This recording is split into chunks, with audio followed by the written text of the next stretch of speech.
Good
evening, everybody. Welcome to the newest episode of the Midweek Mix-Up podcast.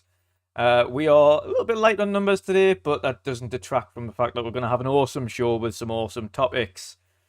Today, we, of course, are joined with our usual panel, Patje and Boxenberger.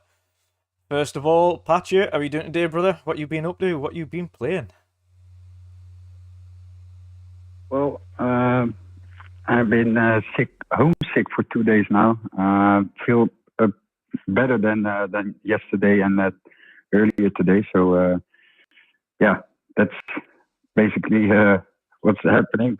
Got a cold last week, so didn't feel that good. But I've been playing Fortnite lately because there's no building. So yeah, that's really nice. Really nice feature of the game.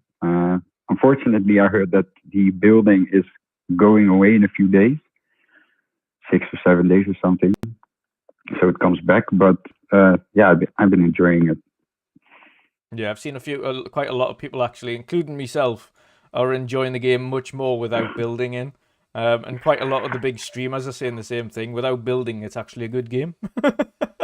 So yeah, and it's so much fun. It's quite a fun game when you haven't got people like building a house over the top of your head and then shooting you with a shotgun.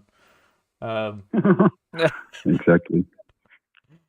But absolutely awesome. What else have you been up to then?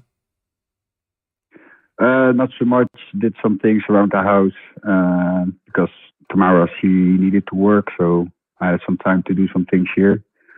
And further, yeah, nothing much basically. Just chilling Resting. on some games. Yeah, resting.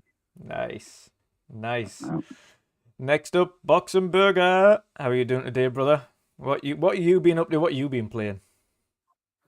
Hey, what's up, guys? Yeah, it's a light pedal, but I like that, so we can have a more direct conversation. It's awesome. Looking forward to the fantastic show. We have some great topics, and yeah, what have I been up to? It's been a crazy week at work, and an even crazier week at home.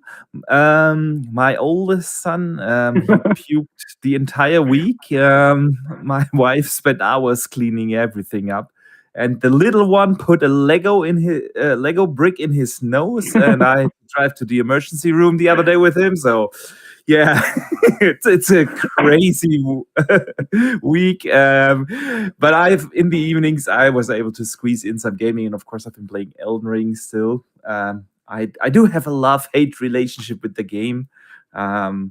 There's so many things that the game does really well, and there are so many things that it really doesn't do well. And I'm really in a love-hate relationship, but I'm hooked and I can't stop playing. I have 42 hours into the game, and yeah, and I'm not even close to finish it. Yeah. So yeah, I'll be playing that for a while.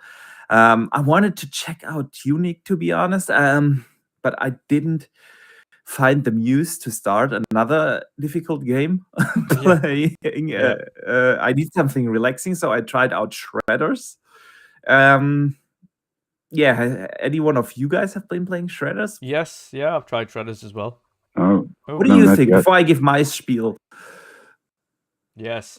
I like it, to be honest. It's Shredders has a nice how would you say it? It's got a nice look about it. It's nice and relaxing. I think sometimes to me some of the tutorial stuff's a little bit overbearing, like they tell you too much, and like after they've told you once, every time you restart it, if you don't do it, it tells you again and tells you again. Yeah. And I'm like, okay, you've already told us how to do it. Like, leave us alone. Just let us do it.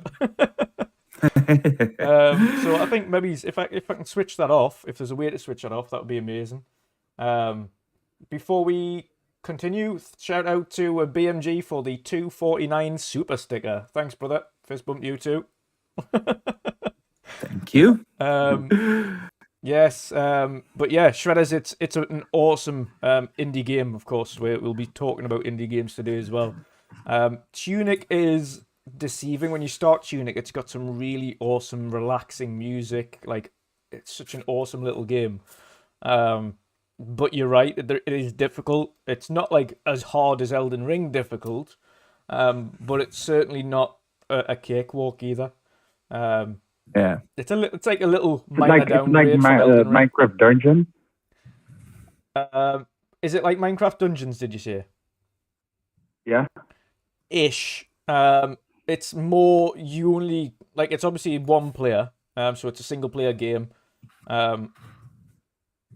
It probably. I mean, you might enjoy it actually, Pat. It is more dodge and attack. So you've got to kind of keep out the way of things, attack them. Your health goes down. You do have a stamina bar. It's all exploration, and much like Elden Ring, it doesn't tell you where to go. You've got to figure it out for yourself.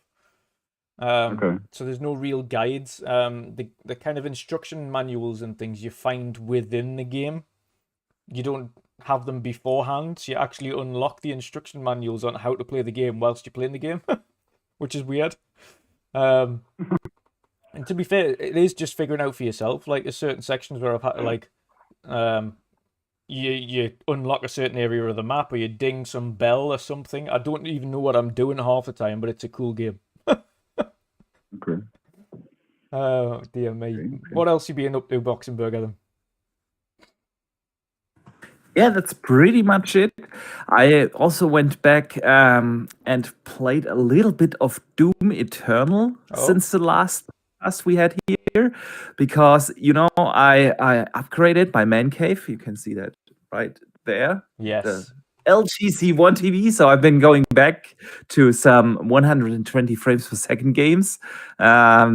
that's what I can do now here also in the man cave. I do have an OLED upstairs in the living room, but I never game in the living room. So yeah, I've been playing that and jumped into Gears a little bit, and I also checked out the Blake's Tale at 120 frames. So I've been jumping around a little bit to play around with that. But yeah, like I said, 42 hours into Elden Ring. That is basically the main part of my gaming time.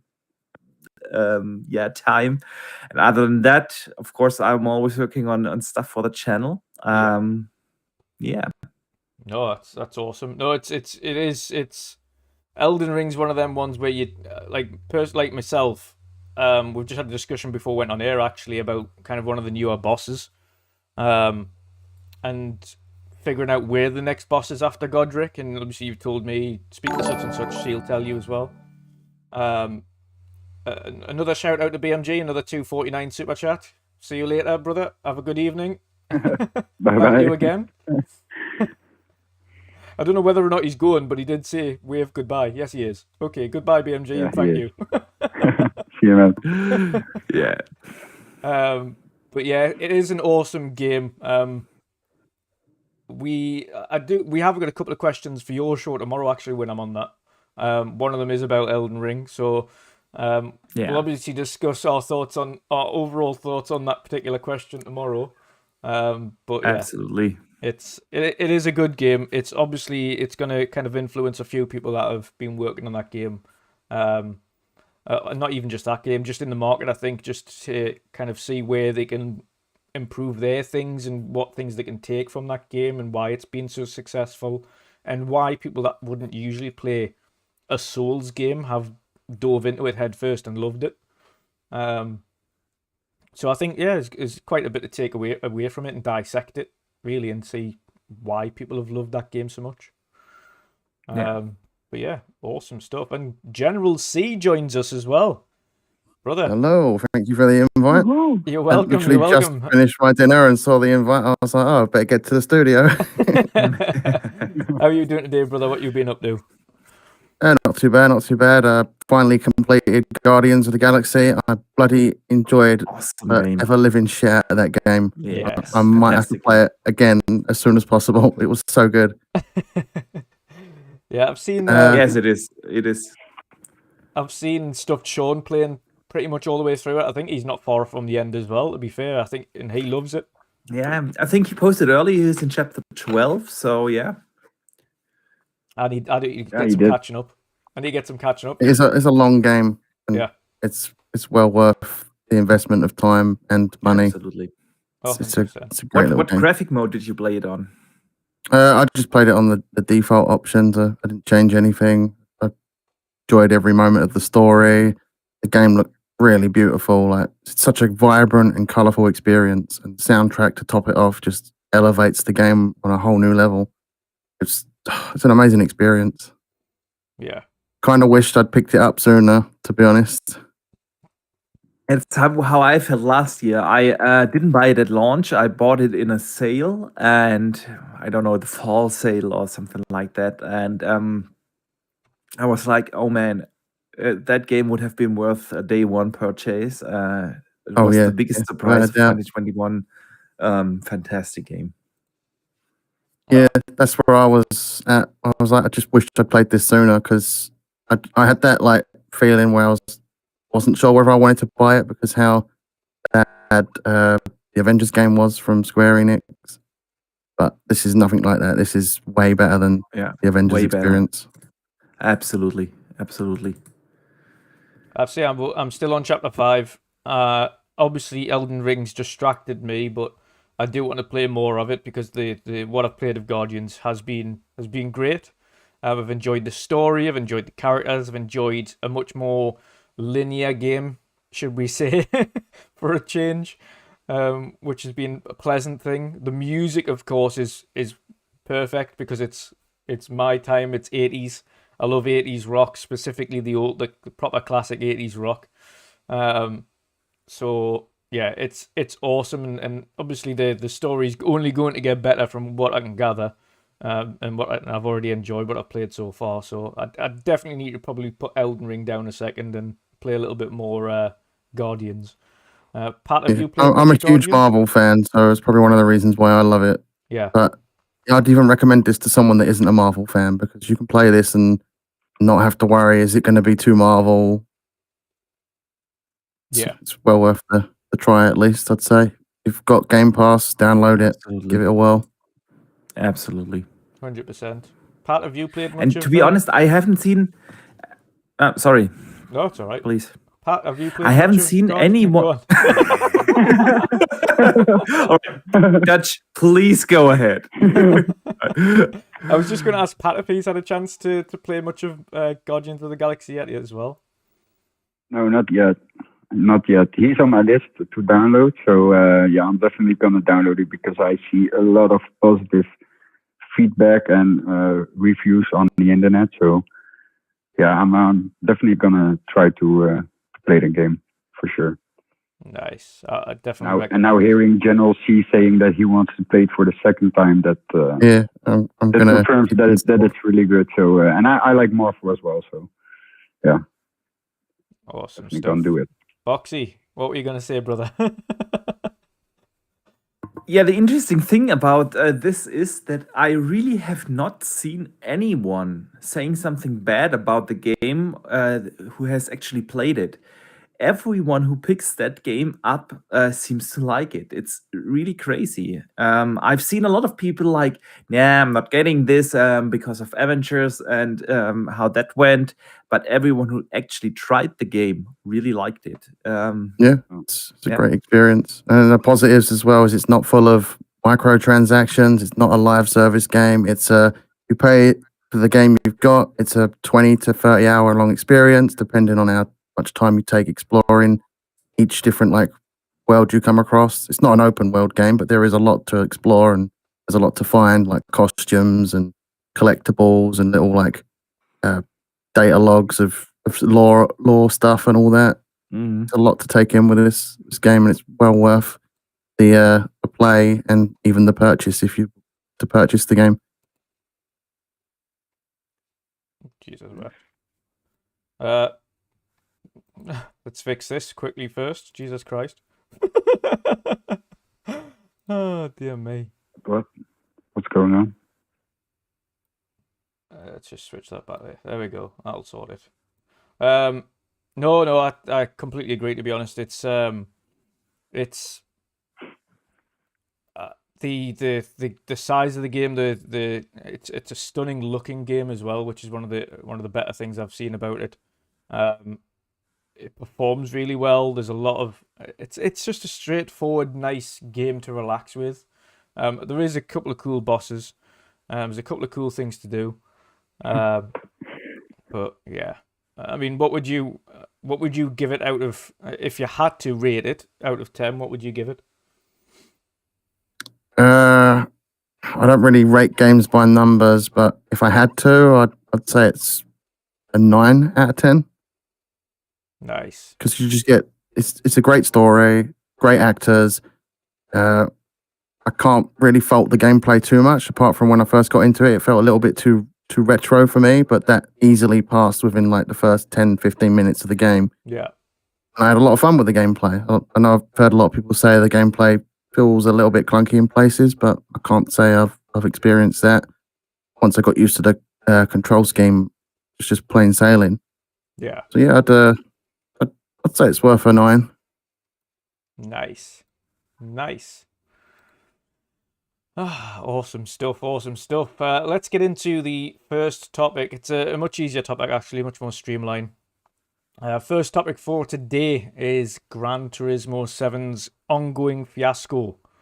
Of course, when we're talking about the fiasco, we're talking about the inclusion of the microtransactions within the game, and the fact that they have reduced the credit amount on the vast majority of races, other than some of the higher tier races.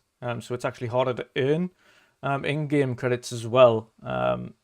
It's just a little bit egregious. Aside from that, of course, then you've got the fact that they didn't have any of this ready until after launch, so the reviewers weren't aware of it. They weren't aware of the extent of it. And when GT7 went down the other day, their response, instead of fixing the microtransaction issues or anything like that, was to decrease the earnings in game. So, so now it takes you more. One of our good friends. So in a way, they've doubled down on it then. Yeah, double down on it. Don Juan Song, awesome creator for racing games, etc. He put out a post as well the other day, and obviously he's indiscriminate. He doesn't care where he plays his racing games as long as they're good. So he plays GT7, he plays GT, Dirt, Forza, F1, literally any racing game going. He put out a post the other day saying, essentially, to earn the highest amount of credits, well, to essentially unlock the more expensive cars, 12 million, 8 million cars, credit cars in game, you would have to do the equivalent of 663 races completed on the highest earning track, coming first, and with the additional clean racing bonus, which give you an extra 50% credits. So you would have to do that in order to unlock one of those expensive cars. Or pay the best part of 200 and something pounds in microtransactions to unlock it. So it's either race 600 times and win clean racing on the highest earning track, or spend £220 to buy it, because that's the only way you're getting them. Now that's What the heck? over the top grinding, far too much. What's Boxy? I'll go to you first. What's your thoughts? Kind of seeing this from the outlier. I know you're not a GT fan, a GT7 fan, but even just seeing this from an outlier, what's your thoughts on the issue? Yeah, it's a weird thing to happen, to be honest. And earlier today, I read an interesting post on Twitter. I don't know by whom. Saying basically what I've felt, and that is that Sony did a very deceptive thing with this entire game. They gave the game to the reviewers, not having microtransactions enabled at all. After they released the game, obviously they turned the microtransactions on, just as they were. And then after every review and Metacritics and scores and so are out, they suddenly changed that whole thing, and it becomes a microtransaction riddled game, a very grindy game, and that is a deceptive thing to do, and it is not doing justice by the review process. Basically, all the reviews that are out there are now telling a story that isn't actually true, and that's not a good thing. And this time, we at least see the Sony community speak up about this. They have been review bombing that thing on Metacritic. It has the lowest user score ever for a PlayStation game on Metacritic, and I have seen even the hardest of the hardest PlayStation fans speak out about this. So that at least is a good thing. It's still beyond me how Sony can do something like that. If they want to do that, then at least do it from the very beginning, so that the reviews and videos that are being made about the game actually tell consumers what they expect. It's really not a good showing, and it just sucks that this is also again coming from Sony. Whenever we talk about a greed story in gaming, it lately seems that Sony is somehow involved, and I don't like that. And yeah, it's a shame. I feel sorry for the people who bought the game and actually wanted to earn the in-game cars on their own, without spending hundreds of extra dollars or euros on extra cars. So yeah, not a good thing, not a good consumer-friendly move from Sony here. Yeah, completely agree. I've seen, to be fair, I have seen, like I say, some of the bigger Sony fans speak out on it, but I've also seen them same Sony fans getting attacked by other Sony extremist fans for speaking out on it. It's not that bad. You can still earn credits in the races. I'm like, no, it is bad.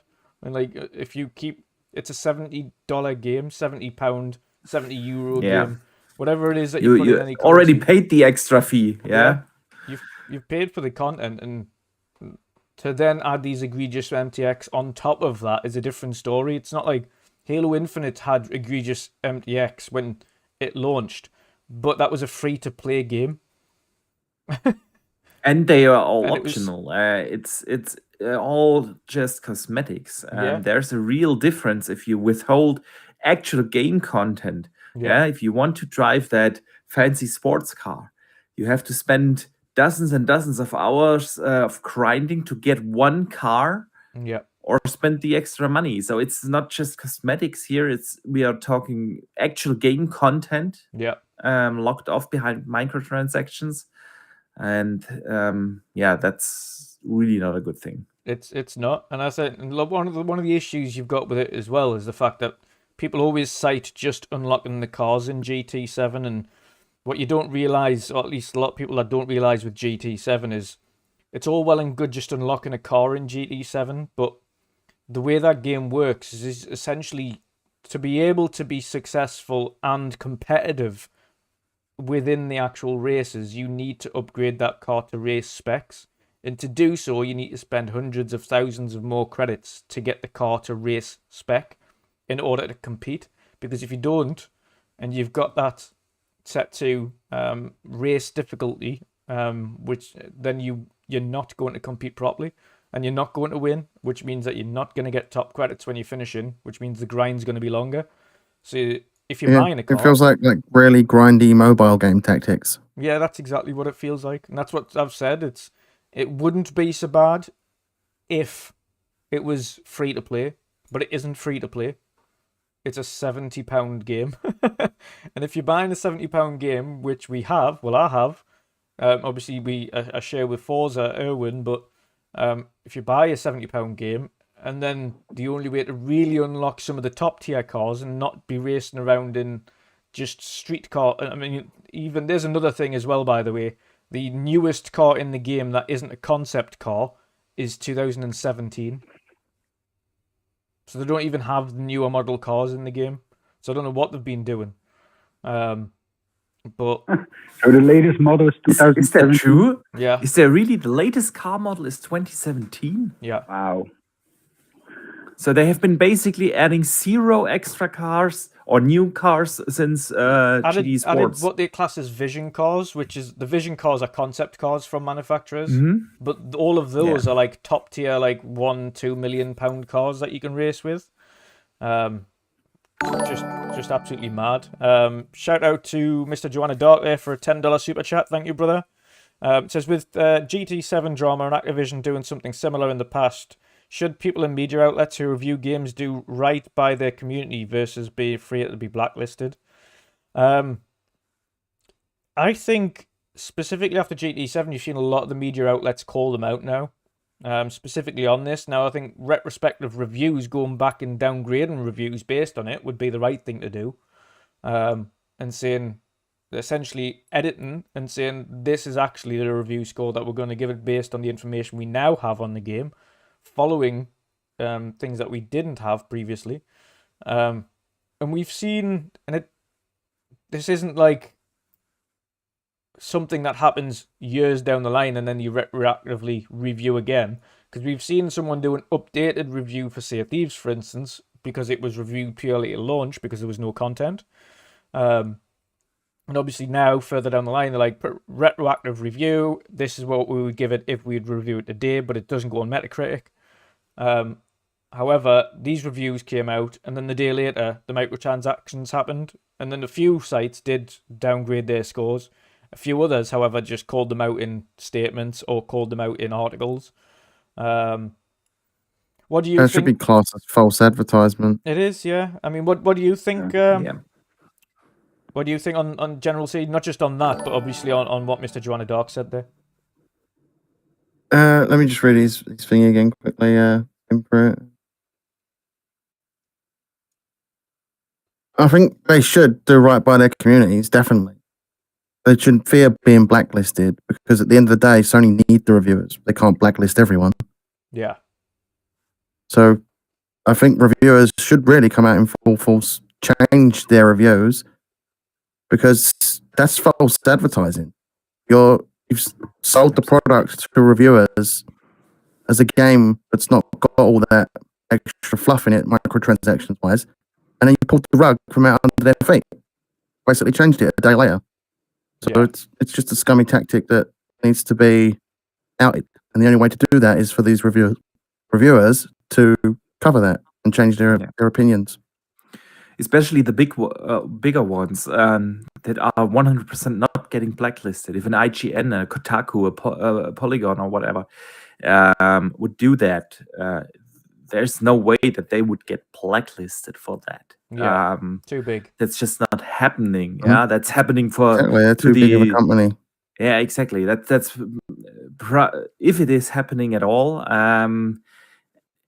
It is something that usually happens to smaller creators, not the big ones. And so I think that's also the responsibility of these bigger outlets and bigger content creators with the 1 million subs, that they actually do that stuff. They have the biggest voice and they are not getting blacklisted. Because like Gen Z said, 100% it is false advertisement. It is deceiving to not have microtransactions on in the game. I've seen reviewers speak about that during the review process, the store wasn't available. So the reviewers didn't even have the chance to see what is actually locked behind microtransactions. And then just after the embargo dropped and the game came out, they actually turned that store on. So yeah, it's a shady business practice, to say the least. Yeah, no, I completely agree. It's definitely shady. I think, to me, they should. How would we word this? The problem we've got now, as well as a lot of review sites, are still in the race to get their article out first. And sometimes, thankfully, a lot of the smaller sites aren't in that race or don't want to compete in that race. So they'll wait a couple of days and say, when we've got the review ready, we'll release it. We'll not just release it because there's an embargo being lifted. Yeah. I think if some of the larger sites waited off and waited for the game potentially either, not in this case to release, because that's a bit wrong, but at least wait on the day before launch or something like that to release the reviews.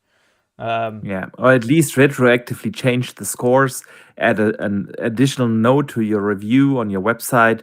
After launch, this and this happened, and that's why we score this game now, this and this. I think that should be the responsibility of these bigger outlets. But Dutch, I think you missed a super chat from Mr. Joanna Dark. Yes, I did see that, yeah. So 3-month membership now on the Mix-Up crew, so thank you for that, brother. Does the process of reviewing games need to change? And how should it evolve as games get bigger and companies try to do these shady practices? Boxenberger, do you want to take that one? It's basically a two-part question. The first is, does the process of reviewing games need to change? And I would say, I've thought about this a lot, to be honest. And it is kind of hard in this day and age to actually change the review process. One thing that should be very, very clear is that gaming publishers should officially commit to not having blacklists. I think the fear of blacklists, no one really knows whether they exist or not. But there's a certain fear, especially for the smaller content creators, to get blacklisted. If you build your YouTube channel upon reviews and you have, I don't know, 20,000 subs and you get a code and you just can't be sure. Are you allowed to speak freely? And will I be considered with the next game release? It's a fear. I'm not saying that these blacklists exist, but I know that the fear of them exists. And so it would be nice to see gaming companies officially commit to not doing that. There are only very, very few publishers I can think of that have officially spoken about this, and the only two that come to my mind are here Microsoft and Ubisoft. But I could be wrong. If anyone in chat knows, just type it in there. I'd be happy to know. So changing that review process at the beginning is difficult. If anyone listens and is looking for a great YouTube channel idea, I have one that I've been sitting on for a long time, and I can't find any YouTube channels out there that do this, and that is a channel with the concept of re-reviews. I think this is something we as the gaming community should value more. If someone does a review after 3 months or 6 months after a game comes out, that is actually would actually be a great, like I said, a channel idea to do that and to see just what happens to a game after launch. Yeah, how did the developers patch the bugs that are there? How did they support it in terms of content? Did they do change some shady business practices, like in this instance? There's many things you could talk about in a re-review. How does the game perform after, I don't know, 3-6 months? And that would be something really cool, and nobody's really doing that. But I actually tried that with Avengers. When that game Yeah. first came out, I made a video on it, on how disappointing it was with all the issues it had. And then I revisited it a month later, and then a few months later I came back to it again. I think I've got like 3 videos on that. It's just something I never followed up with any other games. Yeah. And I just gave up on that game entirely because I just didn't see it getting any better. Yeah, it is. Like I said, it is a great thing to do, and definitely something unique out there. Yeah, I think. So coming back to Mr. Joanna Dark's question, what should we change about the review process? As I think we as the community should value also these kind of re-reviews. But the way how the industry works right now is basically that 80% of the sales of a game happen in the first 6 to 8 weeks after launch. So with that, the entire buzz around the game kind of disappears, and also we as the gaming community are not that interested in these kind of re-reviews. But probably there's just someone missing doing those re-reviews in a great way. So yeah, I hope that answers Mr. Joanna Dark's question. Definitely. And I of think course, when it comes to reviewers, they need to demand more transparency from the companies. yeah, There needs to be those questions put forward. Is there anything that you're hiding that you don't want us to see review-wise? Because that in turn needs to affect the score. You need to obviously cover it, or we will change our review at a later date if these things come into the game and are something that you've purposely been hiding because it's shady. yeah. Yeah, I would agree that, and that goes across the board, of course. That goes across the board. We can include Halo Infinite in that matter. There's a lot of extremely high scores on Halo Infinite, including on the multiplayer, and of course, since launch, it's not really improved too much. The content hasn't arrived. It's really that is another game that needs another review. There's quite a few, to be honest. And you can basically do that with every game. Maybe multiplayer, single-player games can also be re-reviewed. A lot of single-player games launch with a lot of bugs these days. You can talk about that. How did they support it content-wise? With DLC, is there a roadmap? Whatever. There's so much you could talk about in a re-review. Yeah. And obviously, we've got Erwin in chat there. I know he's been busy on a conference call and things for work, but he said, obviously, aside from the fact, and this is aside from the fact that it takes 600 races to unlock the McLaren GTR. Aside from that, it's a great game, and it obviously it's very great on the wheel.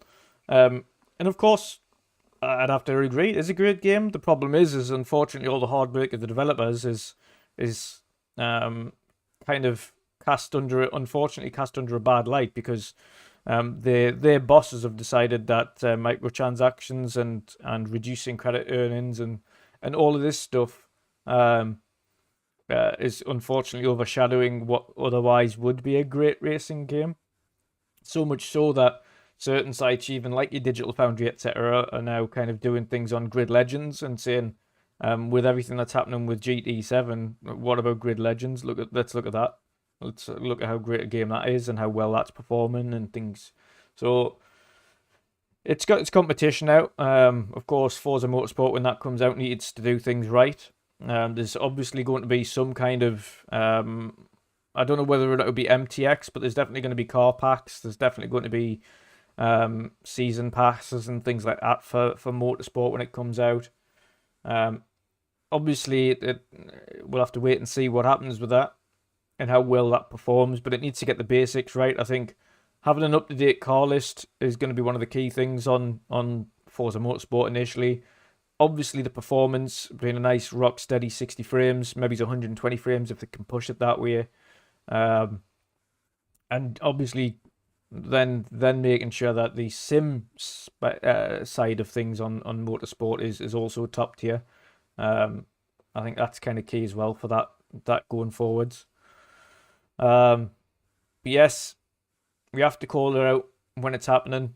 GT7, in terms of a racing game, is great. In terms of the MTX and the credit grind, it needs a lot of work. And of course, the users are speaking out on that. I think it would be unfair to say that 7,000 people are being are trolling the game. I would say even if you took out 3,000 of those, there's 4,000 negative reviews still there from users. So it would still put it as one of the lowest rated user scores on Metacritic. So even discounting a large portion, there's still a lot of issues to sort with that. And obviously having the game offline for 48 hours and nothing from the developers to say why or what happened until afterwards was also not a great PR move. But anyway, let's move on away from GT7. We'll give them a good enough roasting. They need to get their act together. I want to speak on some awesome indie games that we've got before we dive into the Starfield and Witcher news. Indies this year, again, it seems like it could end up being another year where indies really dominate across the board. We've got quite a few indies still left to come out this year, and we've had a couple of awesome indies just drop as well for Xbox. And a few earlier in this year that have dropped for PlayStation. The ones that have dropped, of course, this week, and we've had a very brief conversation about them, but both Shredders and Tunic, back to back. We weren't expecting Tunic to just drop on that day, but it did. And it's straight into Gamepass, which is obviously awesome. Patcha, have you had a chance to play any of those yet, or? No, Yeah. not yet. I've been stuck on the On Fortnite? as you guys know, Fortnite, PUBG, Cyberpunk. So no, I haven't played any indie games lately. So yeah, I need to get back to those games. So yeah, I need to take a look. Get into your that. act together. Yeah, I know, right? What I know. What are but those? I mean, now, which of those ones? I mean, there's even more than that because obviously Game Pass drops indie games pretty much weekly at this point. It's there's so many new games and even older indie games and things dropping into Game Pass pretty much all the time. yeah. But even of those two, both Shredders and of Tunic, are you likely to play both of those or one of those? Which ones are getting you getting your attention? I think I go for Tunic because Shredders gives me the feeling. How is that game called again? Steep. Yeah. It gives me like the same vibe to that. So I already played Steep quite a bit. So no, I'm going for Tunic because it looks interesting. It looks really cool. Like you guys said, the music and that kind of stuff. So yeah, I'm more interested in that game than in Shredders. Yeah, Yeah. 100%, 100%. And we'll have to shout out the. Of course, he's probably had a little bit of back end work, but that game was created by one man. That's a solo developer creating Tunic. So shout out to him. What an awesome achievement. Yeah. That's really nice. It's but it's like I say, it's just the start. We've got an abundance of indie games coming out this year. Of course, over on Sony's side, we've also got Stray, which is a beautiful game. We've still got Replaced to come as well. We've still got Somerville to come. Dude, don't spoil everything for the big Oh, indie showcase you've got planned. I know. We've had, and I'm sure, was that this year? Or was that last year? Was it this? It was this year, wasn't it? The game that released on PlayStation that looked like a Pixar film. I've forgotten the name of it now. Kenna? Yes, Kenna Bridge of Spirits. Yes. Yeah. I played that. Yeah. Was that this year? I don't That know. was last year. was last No, year. that was last year. Yeah. Yeah, but some awesome indie games, and again, this year is filled with them. Do you think potentially go specifically? I think I'll ask Jen. Jen, do you think specifically this year, not only with just the rise of indie games, but of course with now a new and improved both Unity and Unreal Engine 5, that we're going to see much higher quality, much bigger, wilder kind of creative worlds created by these awesome, not only just solo developers, but small teams as well. Do you think we're going to see them without really doubt. pushing the AAA space forward? Yeah, definitely, without a doubt. Like, these people obviously enjoy making the games, and the tools are getting better and better, so they can make more vast worlds that they want to make more accurately to their visions. I'm actually playing a little indie game now that came out last month. I got a key for that today, so I pushed playing Shredder's back because it's a game I've been wanting to play for a little while. Yeah. And I'm enjoying that, and that's pretty detailed in the sense of like gameplay mechanics and stuff like that. It's the art style is more like a classic sort of Quake or Doom game. Yeah. And it's set in like a Wild West, but it's like horror themed. And I'm loving that. Like the world of that is really interesting. Speaking of So, Wild West games, Weird West coming at the end of the month. Yes, that's on my list. There's so many games at the moment, so many games, and I'm going to play Shredders this week. Yeah. Because I want to try and play a bunch of games, get ahead of myself, have a bunch of scripts wrote so I can just get videos done. But yeah, it's just amazing to see how many indie studios are popping up and using all these amazing tools to make their visions come to life. Yeah. And it's only going to get more and more impressive as these tools get better over time. Oh, 100%. And it's always different creative ideas as well. Like I mentioned a couple of times now of playing a game as well. I'll be showcasing that on the indie showcase as well in April. But I've been playing a game recently called 100 Bullets, which is also created by a single man.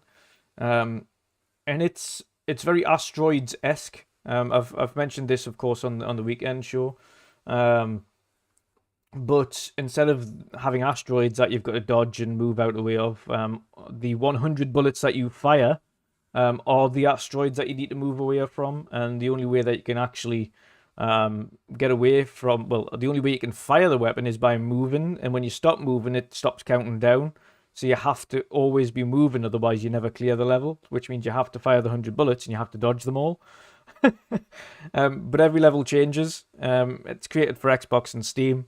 And it's really great seeing all these different like inventive things be created by different people, and things that big studios wouldn't otherwise look at or progress with or anything like that. And obviously last year was an amazing year for indie games, and I think this year is probably going to continue into that. I think with the fact that we're getting more and more of the delays for some of the larger titles, I think it'll put more of a focus again onto some of these indie titles that are coming out, and and how awesome they are. Of course, naturally, they always get put into their own review segment with kind of indie game of the year. But I think really there should be on most cases, some of these indie games deserve to be up there getting the kind of main prize, should we say, for game of the year, because some of them do definitely deserve nominations for that. Boxy, what about yourself? Do you see, with the inclusion of everything, kind of all the new tools and all the new equipment and devices that they can create for these days, do you see indies really coming in? I wouldn't say save the year, but there's a lot of space opening up now from delays. Would you say that indies have a really opportunity to stand out again this year? They absolutely do. They absolutely do. It's really not that we don't get enough AAA games this year. I think we have a different situation like 2021. 2021 was relatively empty in terms of AAA games. We had a few great ones, no doubt. Yeah. But if you just look at the amount of AAA games in 2021, that was definitely a year that suffers from the pandemic. Now, this year, I don't think in terms of pure numbers of releases, we have that issue. We still have weird gaps in the year for big AAA releases, like the summer months, May, June, July, and even August. Yeah. This year, we have nothing so far, really nothing coming out on a bigger scale.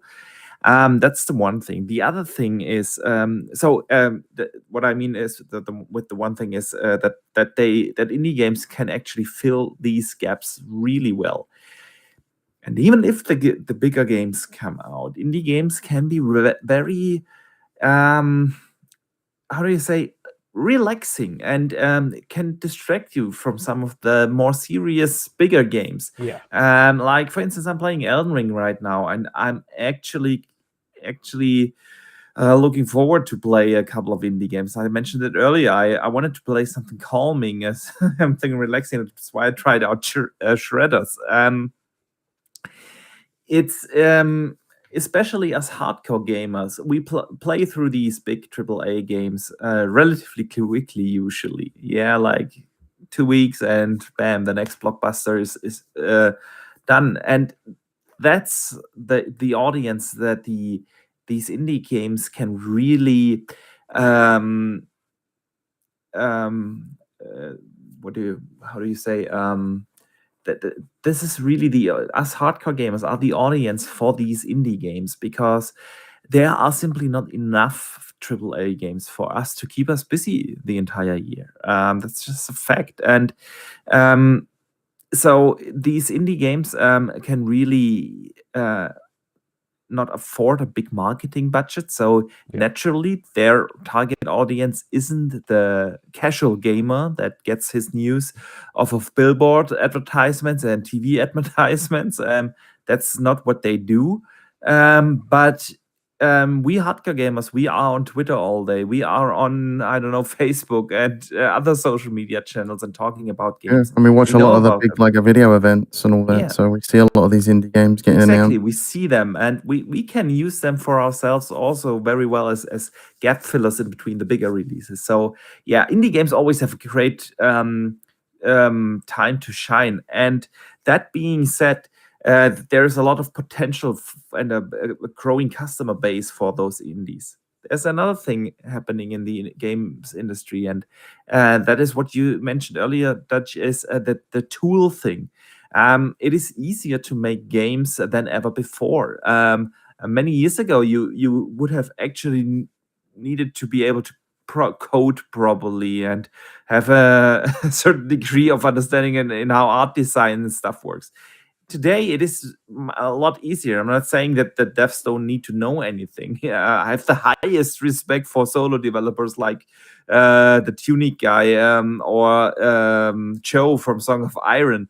I have the highest respect, but the tools have really reached a level where it is easier to get into game development.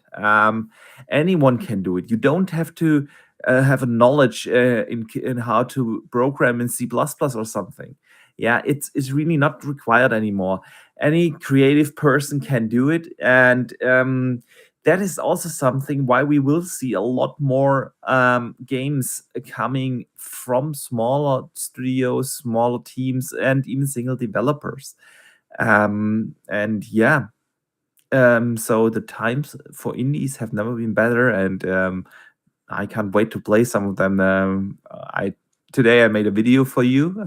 Gonna be airing at the indie showcase, so I'm still a little bit in the indie hype fever. No, but I truly mean it. Some of the best gaming experiences these days come from these smaller games. You said 21 was an amazing game. Death Store, how awesome was that game? The Artful Escape is something I haven't experienced ever again, and it's just everyone go play that game. Oh, it's amazing. It is hard to describe, but this is it's really an experience. Song of Iron, I had a blast with it. The Ascent, one of my favorites last year. So yeah, 21 was a fantastic game for indies. 2022 it's going to be at least on the same level. So yeah, exciting times for indie games. Yeah, 100%. The Ascent, best game of 2021. Yeah, for me. Yeah. Glad you liked it that much. Yeah, I really liked it. Yeah, I couldn't get enough of it. I think I finished it really quickly. The story mode. Yeah, I was there for your stream when you finished it up. I did really like the game. I need some achievements. I think I need like 6 more achievements and I have everything. So need to do some side quests and that's it. Nice. Yeah, awesome stuff. Stuff. Okay. I think there's a few. Obviously, I've got some surprises for the Indie Showcase, and of course, we'll be diving more into that on the Indie Showcase, which is on the 23rd of next month. But there's some awesome lists already come together from the awesome creators. We've got a few surprises. I'm speaking on the back end with a couple of people regarding showing off their games, showing updated trailers for their games, and even games that haven't been announced yet. So we shall see. It might be a little battle against time with a couple of them to get them ready for it, because obviously they're still developing them whilst I'm talking to them. But it's going to be awesome. And obviously I love highlighting some of these indie developers and new ones that you haven't seen, as well as ones that you have seen, or even things that you might have just overlooked. But there's so many awesome indie games out and coming out that it really is. It's a great time to be a gamer all the time. If you're an actual gamer and you love kind of new experiences and different worlds and trying new things, indies have got you covered in pretty much every genre. Whether it be RPGs, action games, shooters, adventure games, puzzle games, music-based games, simulators, no matter what it is, they've got it everything. Yeah, I mean, that's the awesome thing about indie games. These smaller teams can take more creative risks. If you look at the budget that is required for a AAA production these days, which is in the triple-digit million space, a gaming company, a publisher really has to think about taking creative risks or whether to play it safe, because you can't have a game that has a budget of $200 million to fail. You just can't, and that of course takes away of the creative freedom and the creative risks you can take. And a solo dev can do that. He doesn't target a big audience of millions of players. He knows he's gonna be happy if he finds like 10 or 20,000 gamers that enjoy that niche game, and that's why a game like The Artful Escape exists. That game could have never ever be developed by a big AAA publisher, never. Yeah. Simply because they wouldn't be able to take the risk in removing gameplay from a game. Yeah. That game didn't have really much gameplay. All you did is press down X and run across the level. That's all you do. But the game is insanely good. So yeah, that's the beauty of indie games. It's the storytelling that can do, like you said, in that game specifically, the storytelling without much context, but a lot of context. Let the scenery and the mood and the music really tell the story. It's, again, if anybody hasn't played Awful Escape, please go and play it. It isn't a long game by any stretch. Immediately. It's a couple hours long, and it's just so awesome. Installed. Put the headphones on, 100%. Or if you've got an amazing sound system, play it through that. If you don't have neighbors. It's only a short game as well, and it's an amazing experience. Yeah. So well worth a try. 100%. Absolutely. And it's a really easy 1,000 gamer score. Yes. Well. Yes, it is. If you're a gamer score, if you're one of those who loves getting big gamer score, it's an easy 1,000. So 100% go and play through it. I've played through it twice, to be fair. I did the same with Song of Iron. I played through that probably 2-3 times as well. Obviously, I played through it for reviewing, and then I played through it twice afterwards. I still will never get one of the achievements in that, which is go through the entire game without dying. No. No. Thor's always going to kick my ass on that game. There is no doubt about that. But yes. Awesome stuff. Next topic, I want to dive into Starfield. And now... Oh, I'm already getting goosebumps. Yes. And to be fair, when Todd Howard and his team were talking about Starfield, you could see their real enthusiasm in talking about it, and talking about the world that they're creating and the project that they're working on. And you can see really that with it being a game, the first new IP that they've created and one that they've wanted to create for so long, but never had the resources to do it, that they're being able to now do it and being able to realize their dream in creating this game on hardware that can allow them to do so. You can really see the enthusiasm for bringing this game out, and I think it's the first time I've seen the Bethesda studios, or at least the Bethesda team, doing these little couch update things and lore, explaining the lore of the game and things in advance, or at least this often in advance to the launch of one of their games. Usually, obviously, you see them announce it at one of the events a couple of months before it launches. They talk about it a couple of times, and then it's released. You don't see them do these nice little sit-downs where they kind of tell you about the different factions and tell you about the worlds and the universe and the vehicles and the combat and the music and the story. There's just so much enthusiasm behind the game. Boxenberger, what have you made of what you've heard of so far for this game? Has it got your excitement levels up even further for it? Through the roof. I know you shouldn't get hype for a game like this that you actually have not really seen gameplay of, and even if you have seen gameplay, it's always smarter to not get this hype. But come on, it's Bethesda's first new game in 25 years. Todd Howard described it as Skyrim in space. What else do you need? What else do you need to get excited? And they have actually talked a lot about the game. They explained how you will start by choosing different factions. You will start on different planets depending on which faction you choose. They've talked about how they spend really years developing the story, the lore of it. They talked about how did they think about the universe and how they created it. They thought about what is the tech level like? What is the religion that people believe in? All these things that you have, and that is what makes Bethesda games. These little details. We've heard that developers talk about things like they thought about what kind of toys do kids have in in 300 years. They thought about these kind of things, these details. That's a Bethesda game. And now Todd Howard mentioned something in an interview a while ago that is not getting out of my head. And he talked about these step out moments that every Bethesda game has. Yeah, you remember Skyrim, where you had that step out moment after the intro sequence and the escape from that dragon attack, and you suddenly step out for the first time into the open world, and there it is. You can go anywhere.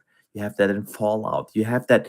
That's a Bethesda thing. These step out moments. And Todd Howard spoke about those, and he said Starfield is actually going to have 2 of these step out moments. So in my mind, I still have it like you have that. You start on a planet, and your first step out moment is you go out on this planet, and then you can explore that planet. And the second step out moment is the moment you enter your starship and you fly into space. Say, I'm super pumped for it. I can't wait to see gameplay. We will see that at the whatever June or July event Microsoft is going to have. We will see a lot of gameplay there. I'm sure of it. And yeah, you can tell my excitement level is really through the roof. And the cherry on top of all of that is that they created the Creation Engine 2.0 for this game. They completely revamped their engine. The Creation Engine actually was the first one. The Creation Engine 1 actually was a great engine years ago. Skyrim was actually amazing. And think about Oblivion. That was on a technical level, way ahead of its time. It was an amazing engine. And now the engine became a little bit dated. When Fallout 4 came out, yeah, the game still looked good, but nothing mind-blowing.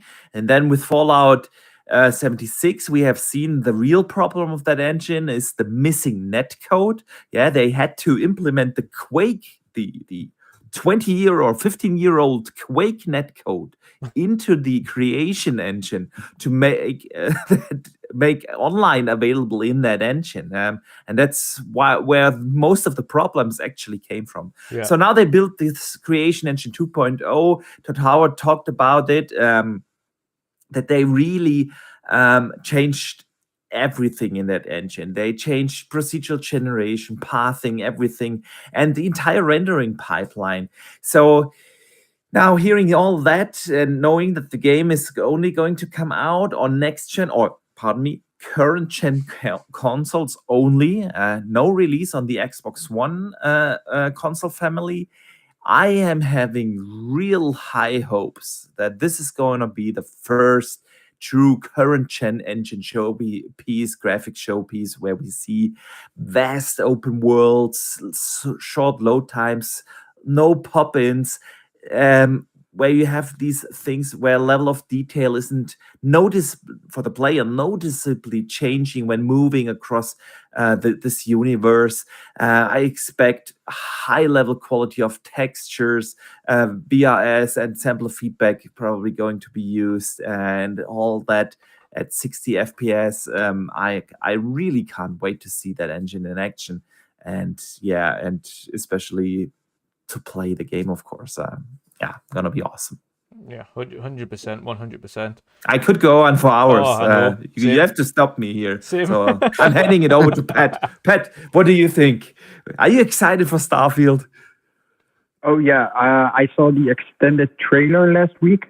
A little bit more than we saw on the beginning, and this game looks really interesting, and I actually cannot wait to play it because I've always been interested in like space, universe, and that kind of stuff. So I'm curious about what you can actually do in this game, and what to discover and stuff. So yeah, I'm pretty hyped for this game, and cannot wait to see how it goes on the Series X. Heck yeah. Awesome stuff. Have you played many of the Bethesda titles before, like Skyrim or Fallout or anything like that? I've played Fallout in the past, but not for that long. Skyrim I never played, so I have no idea how that is. But Play it. Yeah. Play it. Do it. It's on Game Do Pass. it Play it. now. It's on Game Pass. Play it. Yeah. I know I should play a lot of the games that you guys talk about, but for some reason I cannot like get into those kind of games, So, but Starfield, yeah, that's one of the games that I'm really looking forward to, because I think I was going to say it looks really nice. Joshua James as well. He had a good point in chat as well. He said he loves how they call it NASA punk as well. And I want to mention on some of the designs of the and I've also, by the way, if anybody's noticed, I've actually figured out why I was lagging around like a robot before. StreamYard's version of Blur made me go all robot-y. As soon as I turned it off, it's fine. So great. Never using that again. But yeah, the actual the character designs that I've seen and the armor designs and on the different factions and things look absolutely awesome. I've seen this one that he looked just so badass with his weapon holstered behind his back and kind of looking more like stealth combat kind of. I don't know what faction he was part of. I didn't quite catch it, but he looked absolutely awesome. But then a few others, like a few other different factions as well, look a little bit. Some of them look a little bit more of the like the NASA punk style. A few of them look like kind of old, kind of 70s, 60s, 70s kind of NASA astronauts. So the design work and some of the concept art and things that I've seen so far has looked tremendous. I mean, even the concept art and the artwork I've seen of some of the planets as well, where one of them looks like, and I've mentioned this before, I think I mentioned it with you, Jen, didn't I? About the planet that looks like where Jar Jar Binks is from. What's it called again? Gungan. The Gungan I can't remember area. the name of the planet, but like the sort of Gungan sort of Sea World looking Yes. Yeah. planet. That That looks really interesting.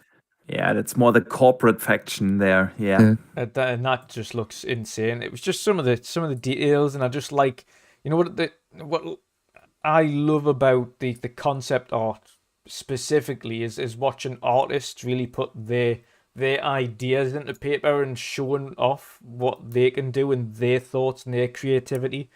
And then obviously seeing that concept art get turned into in-game assets and used and created and made and realized essentially in the game is going to be phenomenal. And a lot of those areas, I think they're showing off intentionally because they are areas we'll be able to travel to.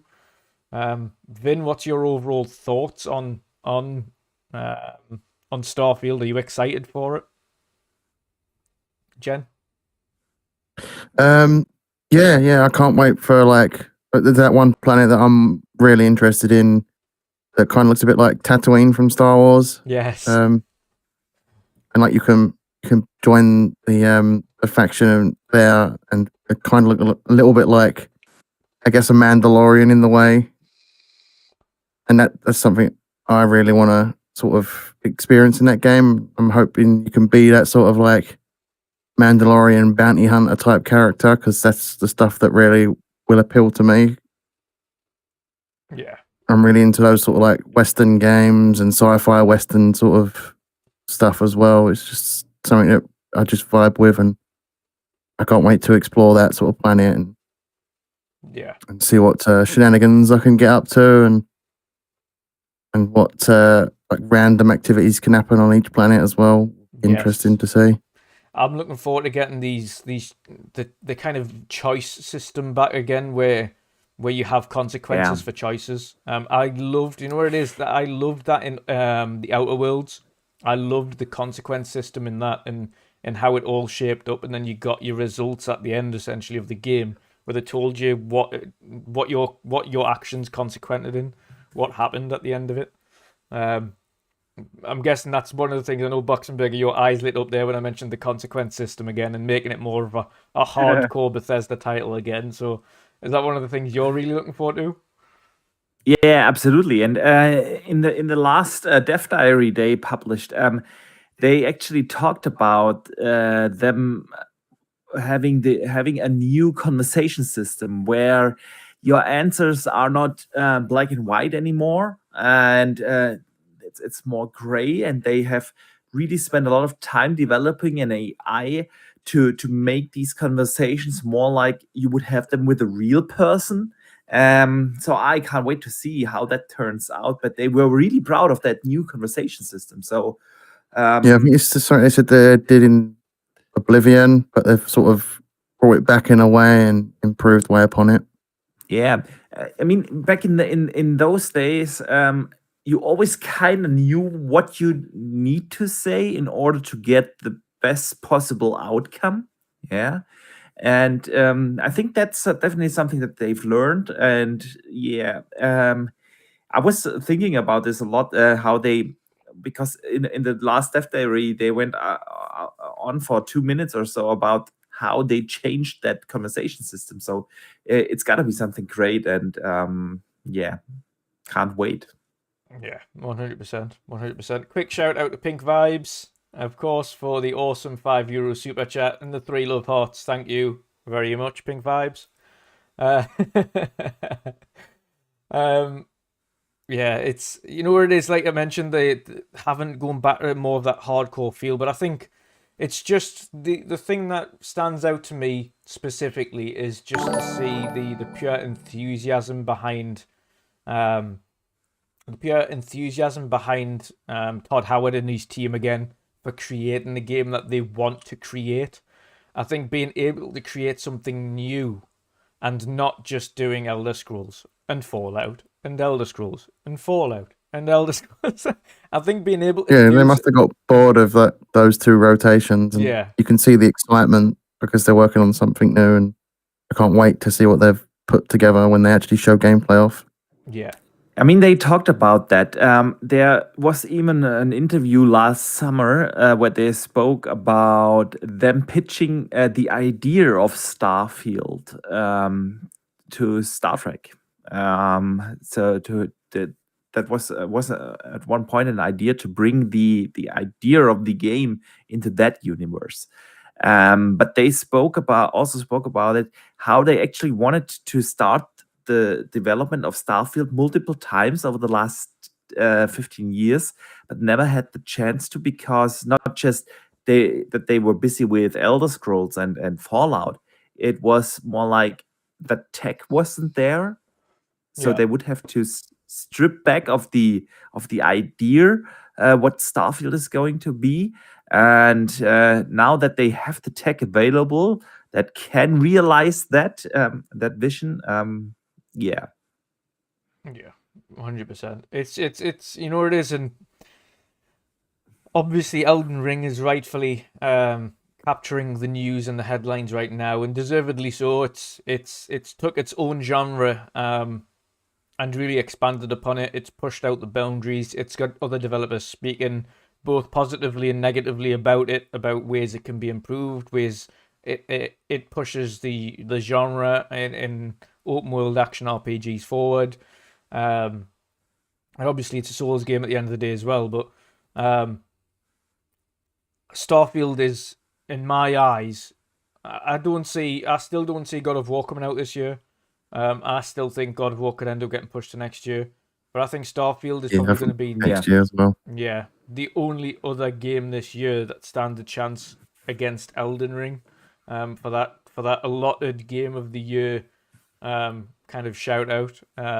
We don't know what Redfall is, or if Redfall will make this year still, or what else will come out. Because let's face it, we know. Oh, there are a few things coming out. No one mentions Hogwarts, of them, course. but we have Hogwarts Legacy, we have God, Gotham Knights, we have the Avatar game. I can't wait for Gotham Knights. Yeah, and we have a Plague's Tale Requiem coming Oh, out. yes. There's a lot of very, very, very good stuff coming, and yeah, I think a lot of the hardcore gamers will consider Elden Ring as their game of the year. I don't think that it will be the game of the year of the panel. general public. It probably won't be my game of the year, to be honest. Yeah. Well, we've seen. I'm- I mean, based on last year as well, we can safely say that it doesn't boil down to overall review scores because yeah. highest rated game of the year wasn't game of the year last year.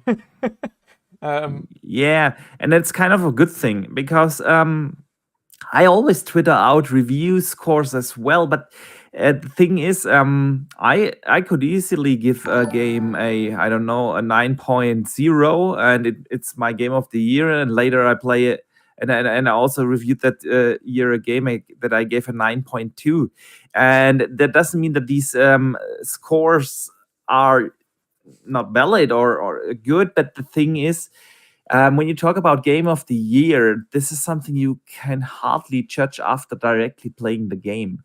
It's for me, game of the year is a game that's kind of sticks with you, that keeps you up at night when and you think about that game, and you think about that game 4 weeks after you finished it. I still think about this game. That's what makes a game of the year, that it kind of sticks with you, and that review score doesn't tell that story. Yeah, 100%.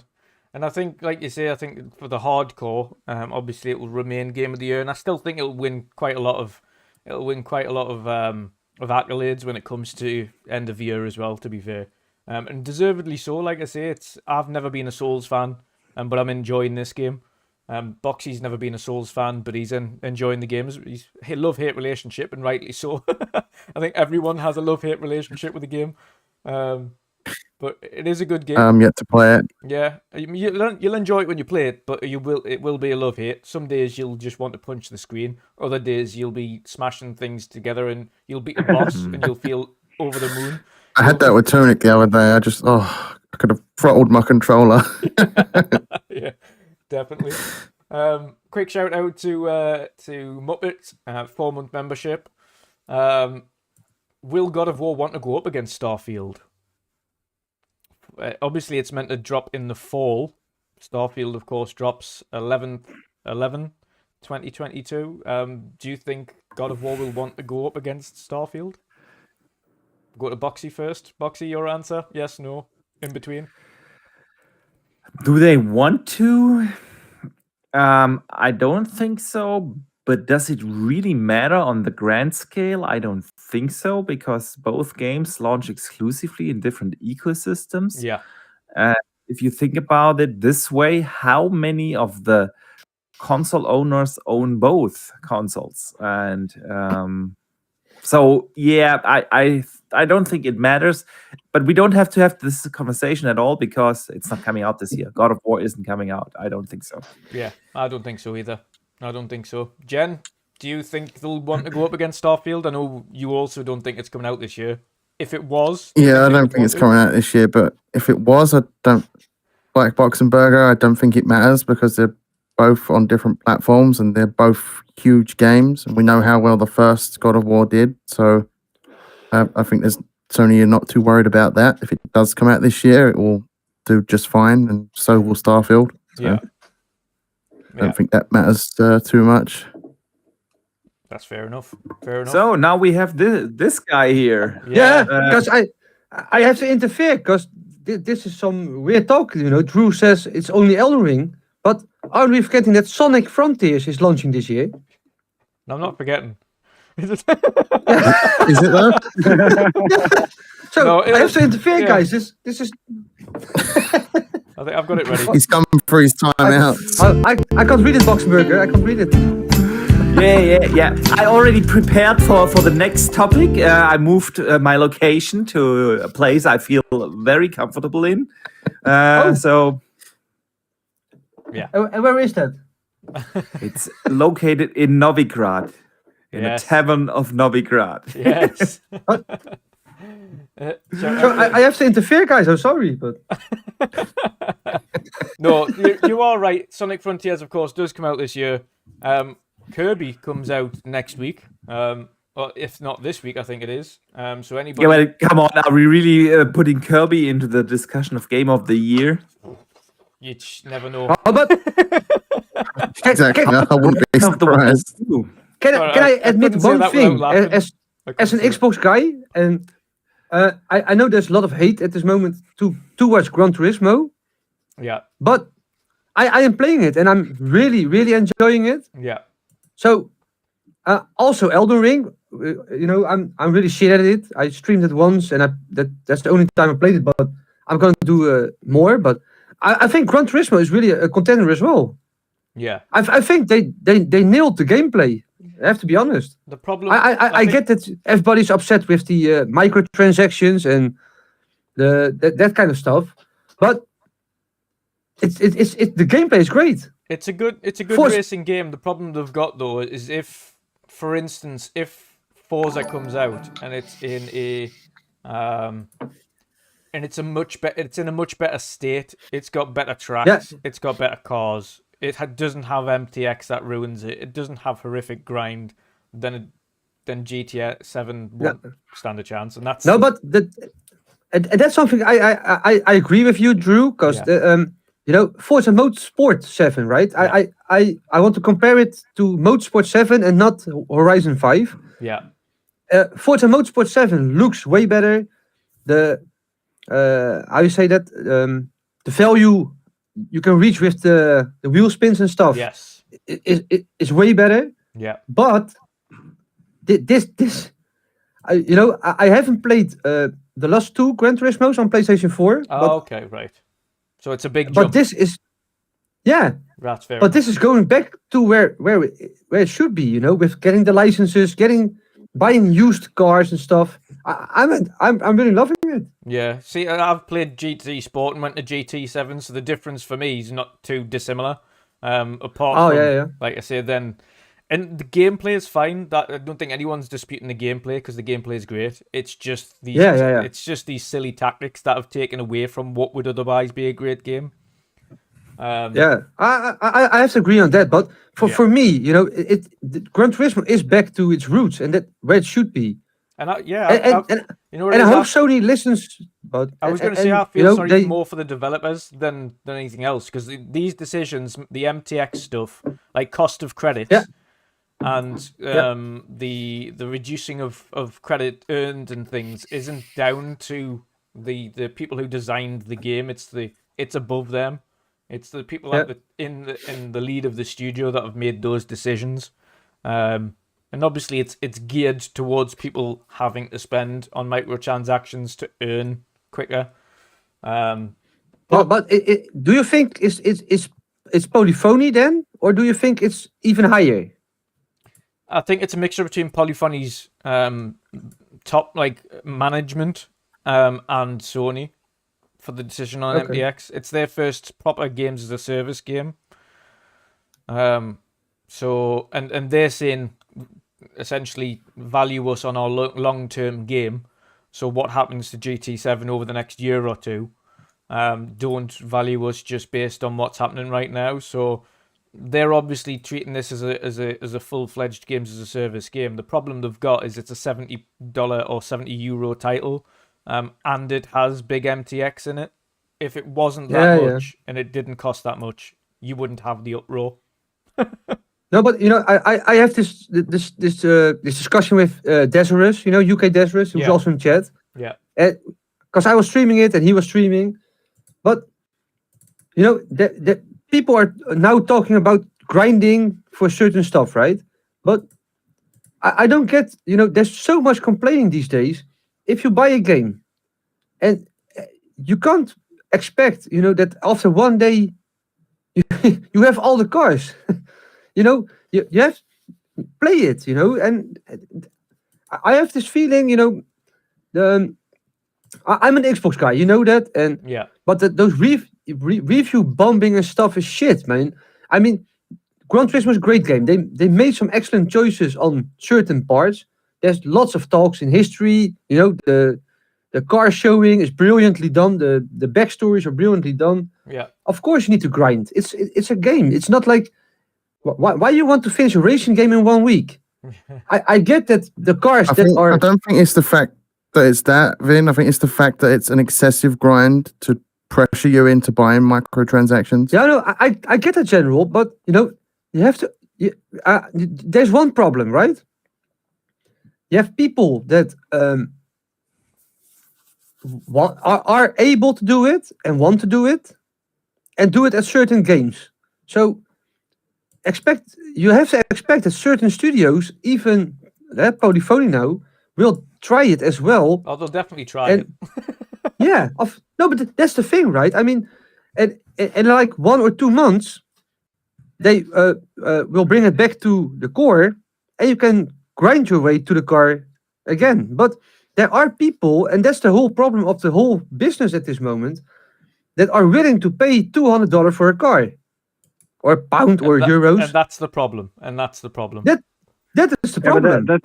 But that's the same thing what you see now also in PUBG, because in PUBG you have like certain kind of skins.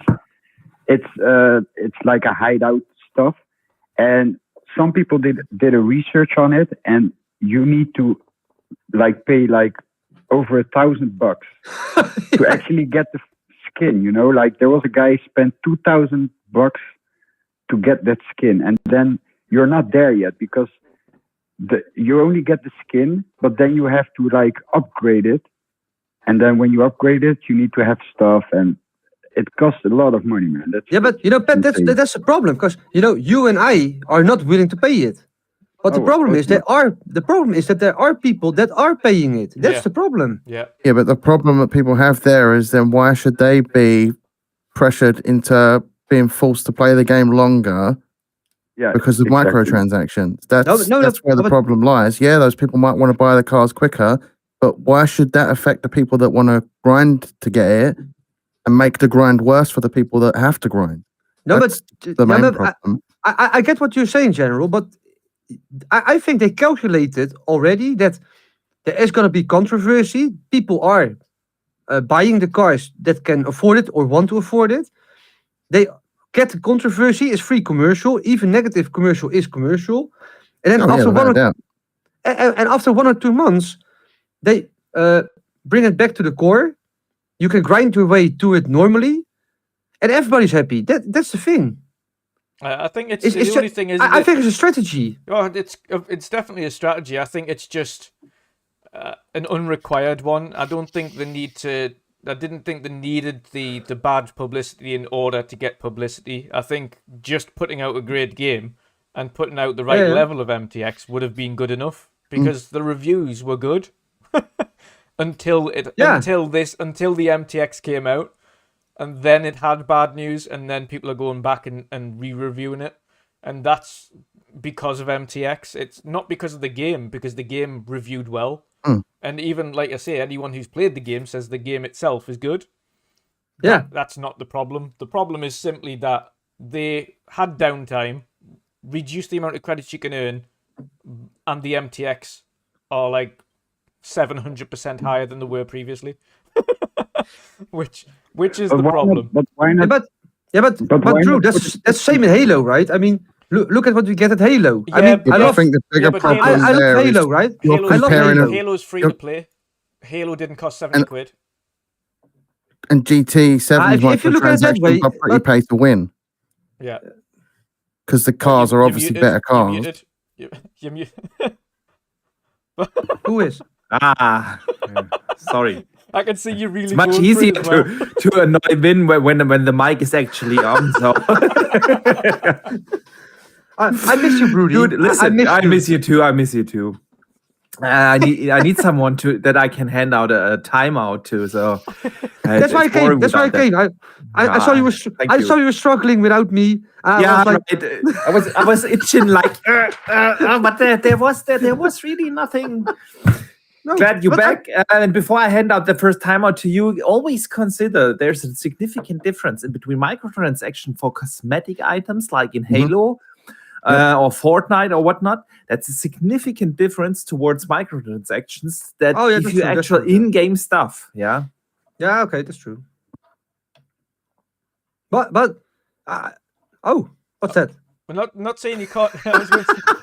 Gummy bears. Yeah. Sauerkraut. So, I'm not eating sauerkraut while podcasting. But is it not an option like what you have in Forza Horizon 5? If you buy the Ultimate Edition for €100 or $100, then you get the Gamepass or the car packs. Yeah, and every like 2 weeks or 3 weeks they release a car. is that not a better way for like I think GT7 that's the way that to do it? I think that's the way that racing games should go, is release these cars in packs. I mean, Vin, by now you'll have seen the roulette thing in game, which is terrible. Like it every time it gives you the lowest thing. I had 6 or 7 vouchers now. Yeah. And I got 0 cars. Yeah, 0 cars and always like 2,000 credits or something stupid. Yeah. Like it really doesn't. But I had the same thing on Forza. I have to be honest. If in Forza Horizon 5 I got like 3 super wheel spins or 5 super wheel spins, I always get like skirts, t-shirts, fucking horns. I want cars. See, I was gonna say I don't. I've been very lucky in Forza Horizon 5. I just keep getting like Forza Horizon like vehicles and supercars and things and big high credits and things. I'm lucky. But I've not been lucky at all in GT. Like GT has just like done me over every time. I've got like 2,000 credits. I think the max I've had is 10,000. Oh yeah, I have the same, but I have to admit, I'm really addicted to GT7 now. I got the PlayStation 5, I got GT7, and oh man, this is bringing me back to the PlayStation 3 Gran Turismo. I don't know, what was it, Desi? 4? I think 4 or 5 we played. Me, you, and Erwin will have a race, and we'll see who's quicker on the controller. Yeah, I know Erwin's on the steering wheel, so he's going to win. But is it? Can you crossplay between PlayStation 4 and 5? You think or not? Is it able? Because I can see Erwin's. I can see Erwin's times. Yeah, if you can see Erwin's times, then I'd imagine so. Okay. Because I see yours as well, by the way. If I pass a test, for a license test, I always see Erwin and you. Yeah, you'll see on the leaderboard, and brother Peter and lots of others, but definitely. Not Boxenberger. He's shit at racing. Quick shout out, of course, to a new channel member. When we were talking there, Pink Vibes has joined as the in our entry mix-up crew. So shout out to Pink Vibes for becoming a channel member there. I think she intentionally become a channel member just to give you a timeout, Vin. So feel privileged there. Yes. Yeah, I got a shitload when I joined chat. So that's an entire business idea. You just bring on Vin on a show, and you let the chat hand out timeouts, and you get super chats like crazy. Yep. But before, can I just praise one thing before we continue? Yes, go on. Oh, here it is. I bought this thing. Oh, the Pro controller for the Switch. Yeah. Amazing. Except for the ABXY difference. Yeah. This controller, man, this feels really good. You can remap it. You can remap it on the Switch. Oh, I really? did that. I did that too because it breaks my mind. Yeah. But I agree. The Switch Pro controller is amazing. I bought that thing like 3 months ago or so for my kids, actually, because I used to play the Switch only in handheld mode, so I don't need it. Okay. But that thing is amazing. Yeah. The battery life is incredible. It really feels good. Yeah. But the entire Nintendo thing. Controller. Hey, is that a Wii remote? The sticks are in the right place, and the D-pad is really good. It feels great, man. This controller. It's absolutely awesome. Awesome controller. Yeah, I didn't expect it, but I just want to mention. I've always said for any adult playing a Switch, the Pro controller is a must. An absolute must. Oh man, yeah. Hey, but before you continue, you started about the wheel spins on Forza Horizon 5, yeah? Yeah. You get all the clothing. Go to your character, buy all the clothing that you can buy, and that will help you get more money, more cars, because you will not get those clothes in the wheel spins. Yeah. Really? Yes. Really. Okay. Oh, I didn't know that. I didn't know that. Go and buy all the clothes. It's a tip also for the people in the chat. I don't know. I see a lot of guys in the chat that play Forza Horizon 5. If you didn't do that yet, buy all the clothes in your character customization, and you will get less clothes in your wheel spins. Ah, okay. Awesome. Oh, awesome. thanks for the tip. I'm gonna do that because Yeah, same. I didn't know that either. this no, and I will do it this Friday because this Friday we have the Forza Horizon 5 Forza Friday. Yeah. Yeah, Yeah, I'll I jump didn't on know for a about bit of that it. as well. I haven't played it for a while, so I'll jump on for some Forza Fridays. Quick Nice. shout out to Steel Rain on his break. So and he's given everyone in the chat a shout out as well. So massive shout out to Steel Rain. Obviously it's awesome to see you here for a change. I know you're on break and usually at work when we're going live. So thanks for showing up, brother. Hope work is going But well. Drew, don't you need to shout him out like he does the shout outs? God, I wish I Like- could. I don't have that radio presenter voice like he does. We okay. We have I Steel Rain here in chat. He's the master of pronouncing the names in He's got a chat. radio voice. Jealousy. But next topic is another awesome one. One that Archie's definitely going to love. And of course, the big news this week. Hey, you gotta admit, I always come prepared. I have timeout cards for win. I have backgrounds for the topics. Yeah, you're But prepared are this week. your videos Definitely. finished then for the indie showcase? Yes, the video for the indie showcase is finished and uploaded. Oh. Yeah. Okay, okay. Shit, that's Yeah, yep, he's prepared today. He's on track and everything. But yes, another awesome topic now, and of course we had the big news, the announcement that officially development was beginning or had begun on the new Witcher saga. Of course, it does come with a brand new graphic. And of course, I'll just expand because I do have the graphic on the left-hand side there. And if I just go into it, I need to find the right one. 2 seconds. Yes, it will be that one. Is it that one? I do believe it is. There we go.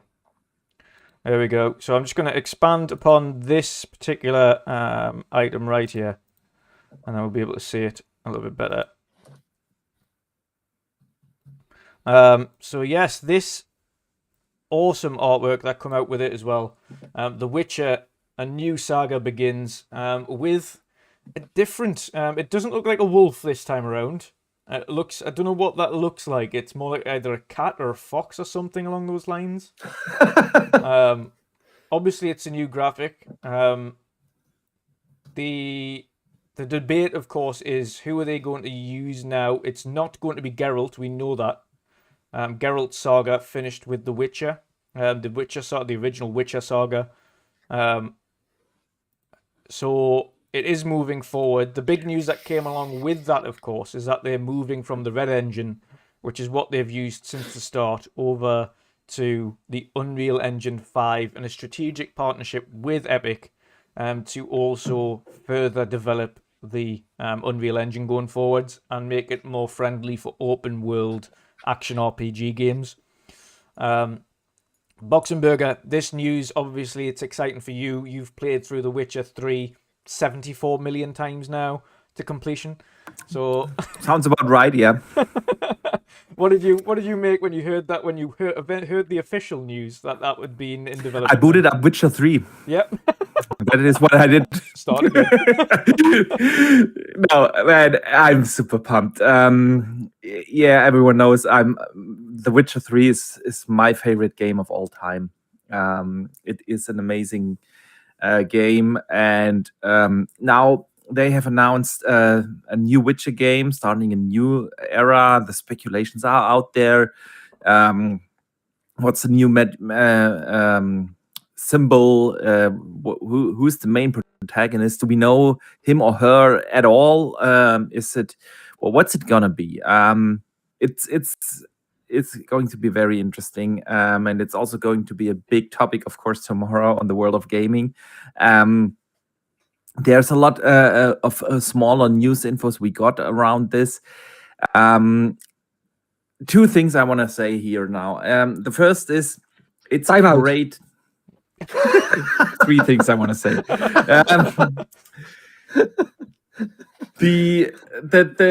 It's great to see that they can actually now publicly talk about The Witcher 4 or whatever it's gonna be called. Probably not The Witcher 4. I don't think it's getting that number, but we will see. We have heard for a while, probably 3 years now, that CD Projekt Red has apparently 2 teams now. The one was working on the Cyberpunk IP, and the other one, of course, continued to work on The Witcher. And as much as I enjoyed Cyberpunk, and yes, it's had its issues and everything, I still thought it was a great game, one of the best games of 2020. I didn't have that many issues, but I played the game at launch on the Series X already, so most of the issues were probably on the older consoles. Still, they kind of underdelivered for many fans because, of course, there were a couple of mechanics also missing in the game. Yeah. It wasn't all the criticism wasn't all just about bugs. It was also about missing AI things, the missing police system that they talked about, stuff like that. So yeah, I get the underwhelming. Still, Cyberpunk was a fantastic game, and yeah, The Witcher 3 is a masterpiece. So yeah, I'm excited, and they apparently have worked on this for a while now in a concept phase, and it looks like they moved over to full production. And that's the second thing I want to talk about. They also announced that partnership with Unreal Engine. They are moving over from their own engine, the Red Engine, to Unreal 5 for The Witcher. For the next Witcher game, which is quite an interesting thing. It's not just the Witcher game, it's the Witcher saga. So it's the saga, first yeah, in the saga that they're starting, and of course is the long-term strategic partnership. So they will probably have another trilogy. The thing is, it's exciting to see them take that step. It also kind of worries me. I don't want to become Unreal the engine everyone is using. I want to have competition under the engines. But still, it just shows you that it is really hard for an independent studio like a CD Projekt Red. They are not owned by any of the bigger companies. They are an independent studios. While we were talking about indie games, yeah, it is they hit that wall right now. Even the big indie studios really can't afford it anymore to develop state-of-the-art gaming engines. It just becomes more and more expensive and complicated. It's very expensive. And they spoke about it, that they don't want to move away from developing technologies, but that is what makes the Unreal Engine so popular. Unreal Engine is a great tool set, but the thing is, it allows a lot for customization, and you can see that also in the Xbox roster. Yeah, the Coalition, they said they basically use 50% of the tools they use are their own creation. So Ninja Theory is changing a lot on the engine to make it suitable for their vision of their games. It doesn't mean that the CD Projekt Red won't develop tech anymore just because they use Unreal 5, but it means that they just see that they can't keep up with state-of-the-art engines from the ground up on their own. It's just too much, and they rather spend that money towards Epic, and then get the engine and develop the parts of the technology that they want to do to make the Witcher, the next Witcher game, a unique experience. And that's a great thing. And Unreal Engine in general is a great engine. It's no doubt that it's probably one of the best engine, or it's without a doubt one of the best engines out there. So yeah, can you imagine a Witcher game built from the ground up with the current gen consoles and PC in mind, running in Unreal 5? Can't wait. It's such an exciting thing, and yeah. Is that where Novigrad is from then? Yeah, It is a Ah, tavern. okay. It is a tavern in Novigrad. Yeah. Vin, I can tell you haven't played Oh enough of The Witcher. no, no, but Boxenberger, I told you, man. You know that I struggled. You know, when I got to the second part of the map. You know, and I still do. I haven't picked it up, to be I don't honest. get But why, but I yeah. well, I, No, like always say, not every game is for every gamer. That's totally fine. no, but Um, I want to love it because I love the TV show. But I had this huge problem that when I got to the big map the first time, you know, after yeah, the first map, and I just got lost in where to go, and that was my problem. And I'm just, you know, how you say that? It is a big world. I've got to say that, and it is. to It I'm love too, is the I'm really a big distracted too world. fast. You know, that's my problem. You know, I want to do everything at a certain at the same everything really time. quick. Yeah, Yeah. you Yeah, know, yeah. Then that's not what The Witcher is about. The no, Witcher world I is know, about discovery. It is about getting engaged with all these amazing side quests. and that's my problem. You know, that's my problem, Boxenberger. You know, I want to love the game because I love the show as well, and Yeah, I love the first part of the game. I love the mini game. What's it called with the Gwent. Gwent? Yeah, and, you know, and I want to pick it up again, but I'm just confused at when I get to the big map for the first time. Where do I go? Because if I go left, there's enemies that one shot kill me.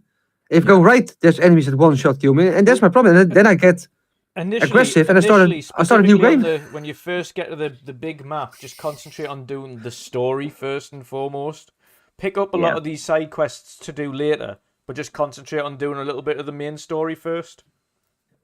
And they always Yeah. give you a recommended level for the quests, and you can do certain quests with 2 levels under the recommended level and 2 or 3 levels above it. So it's only a range that they give you, but yeah, the quest system is fairly transparent. So they actually give you a lot of pointers where to go next. So I would definitely suggest to give it another try, because once you're in that world, you're in that world. It is Yeah. one of the best stories ever written in a video game. To this date, no other game even comes close to the attention of detail when it comes to side quests.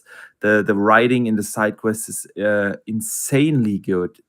It's not just fetch quests, go there, get me this, and there's always something happening.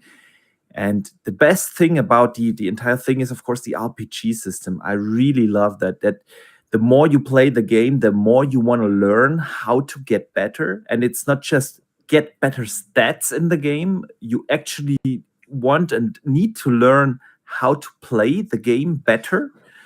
Prepare yourselves better. In the beginning, you can just go do the quests and go into a fight and fight a certain boss, no problem. But later in the game, it really becomes hard to fight a vampire without oiling your sword with vampire oil, and stuff like that. It's awesome. It's just awesome. I will promise you, I will go back to it again. Yeah. Well, I would say I promise you. I would say And if you have any issues or problems, just hit me up. yeah, he's I like he's I now your like Witcher hitting you master. up. You know that. I'm out. Anyway, quick shout out to Fantosa before I get the opinions of General C and Pache. Quick shout out to the £5 super chat there from Fantosa. Cyberpunk burned a lot of bridges, or at least a lot of goodwill for CDPR. So this game has to come out strong in 2025. I think that's being generous. 2027 maybe. And hopefully we'll push UE5 on XSX. I think UE5 as an engine in general is certainly showing a lot of promise. It's got a lot more, should we say, customizability and photogrammic. You hear that, General? Photogrammic kind of items and world building for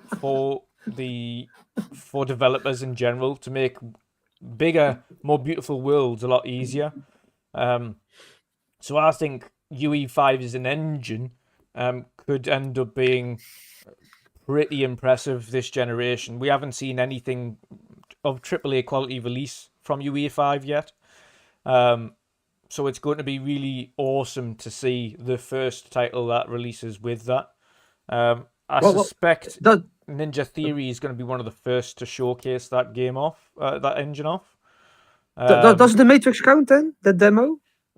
Kind of. The Matrix demo was UE5. Yes, it was joined with the Coalition, but wasn't really a game. It was a tech engine. Big old tech test. Yeah. Okay. But yeah, I think it's definitely going to push the boundaries, and obviously the development capabilities of CD Projekt Red will 100% push UE5 to its limits, really, and do as much as they can physically do with that to get the world as beautiful as they can do. Because the one thing that we do know is that The Witcher and Cyberpunk are both very beautiful worlds. A lot of detail in them. Granted, Cyberpunk had a lot of issues at launch for a lot of people. And it's understandable, of course. Myself and Boxenberger can't speak on it because we were fortunate enough to play builds that didn't have issues. Not ones that everybody else had. So we were okay. But there were issues. I'm never going to say there wasn't, because there was severe issues across the board. But there is no denying the game itself looks beautiful. The amount of detail and the vision that they had for that game is tremendous. And Witcher 3 was obviously a standout game and won copious amount of awards. So I can only see a positive thing working with Epic Engine going forwards on this one. So, General C, what do you think about this news? Are you looking forward to it? What's your thoughts? Does it sound like good news to you? I'm looking forward to it. As a fan of the TV series, I'm really enjoying that. I still need to finish season 2. About halfway through it. I didn't play much of the first game because another game came out at the time and it just distracted me. Right. And I just never went back to it because I always have that issue with big open world games where if I get distracted and play something else, I find it hard to sort of get back into that game. Right. So we all know that the upgrade is coming for that this year. So that's going to be the point where I jump back into The Witcher and I hope they choose it a a try. better release date than they did for the Cyberpunk patch. Yeah. But yeah, I'm looking forward to it. I will play the third Witcher game when the upgrade comes out to sort of better prepare myself. I don't know much about the Witcher games, to be honest. But, Is that coming soon then, General? The Series X upgrade? I think it's just they've said it's coming this year. There's no Okay. like, And this year, confirmed date when I it's was going to coming. say the only thing is, and initially we didn't know when it was coming, and then of course they shadow dropped the next gen update for Cyberpunk. So I very much foresee them just shadow dropping Witcher's update, just going, it's out. But of course with the update for the Witcher game, the next gen update, you're also getting the Witcher TV series free DLC that comes with it. you'll where see. Geralt is Henry Cavill, etc. So it looks like him from the Oh. series, etc. That's nice. That's pretty That's pretty nice, cool. yeah. Yeah, so that'll give me a good excuse to play get it. into the world of Witcher again and try and play What? it through to completion at this time round. Is it also on Game Pass? Because then you can make an episode of it, right, General? It is not on Game Pass. It was over a year ago or something. It did come to Game Pass, okay, but it's not okay. anymore. Yeah, I Okay. mean you've already got it though, haven't you? Yeah. Oh, I've Oh, I got missed this that game one. on everything I own. I have I'm it just on- gonna wait for the upgrade and then I'll jump in and maybe do an episode of Pass or Play on it. Oh, 100%. 100%. Yeah. Once you've Yeah, got do over it. the initial my god, this world is humongous. Yeah, which a lot of people have, because obviously the game and the world itself is massive. There is a lot to do. It's overall, if you were to complete all the side quests and the DLC and the main storyline, you're talking over 200 hours. I'm sure Archie wow. knows Wow. that. That's crazy. It's a big Uh, ass game. Yep. I Oh, did find Boxenberg's an unmuting. article. Yeah. What, Vin? Oh, Boxenberg's unmuting. He's gonna talk. Luke. Yep. No, I don't want to interrupt the Gen Z. I did find an article about what the medallion is. Apparently, CD Projekt Red had come out and said that it's a Lynx. Yeah. Fanto Sir mentioned that in the chat before as well. A Lynx. So that's interesting. I don't know whether or not would that have anything to do with Siri? I have no idea. Oh, there he is. I am here. What's up, everybody? Hello. That was a great Joker impersonation, Crazy Louis. Oh, man. I don't have to send the link anymore then. But yeah, Boxy, do you think the Lynx has anything to do with Siri, or do you think it's somebody else? I didn't understand the word because Vin was shouting. Can we mute him here in the software? Yes. I can do it myself. Wait, yeah. There we go. Yeah, finally. Yeah. Do you think the Lynx has anything to do with Siri, or do you think it's a new character? I think it's a new character. It's kind of hard to speculate. I don't think it's Siri because Siri would still be involved in Kaer Mohen, and as far as I know, there hasn't been a Witcher at Kaer Mohen that wears the Lynx. So, yeah, I don't think so. I think it is a complete different Witcher school. Oh, now I'm interested. Brand new character from Brand new. I was interested anyway. Louis. But knowing that it's a new story arc altogether and it doesn't involve Geralt and Ciri. Yeah. No, that's awesome. That's very awesome. Crazy Louis, then. Before we jump into Pat's, Yes. before we jump What's into up? Pat's thoughts on this, what's your thoughts on the Witcher announcement then? Oh man, I'm really excited. I mean, after the TV series and oh man, I'm happy that they're actually working on it, and I think it's gonna come out. What do you think is gonna come out, Boxenberger? Do you think it's gonna come out between 225 or 26? 25 is earliest, but it still sounds a little early, to be honest. So it's more 26, 27. Like 4 or 5 years from now seems a realistic time window. I mean, we've got to remember it Okay, was 2012 when they announced Cyberpunk. So Yeah. Yeah. You think so? Because here's the thing, gonna be though. a while. I read the other day that I think yesterday I checked it out. I Witcher 2 came out in 2011, wasn't it? That Witcher 2 came out. Yeah. And then 2016 you got Witcher 3. So 5 I don't years. know. Yeah, and Yeah, I think so. Like I said a little bit earlier, Louis.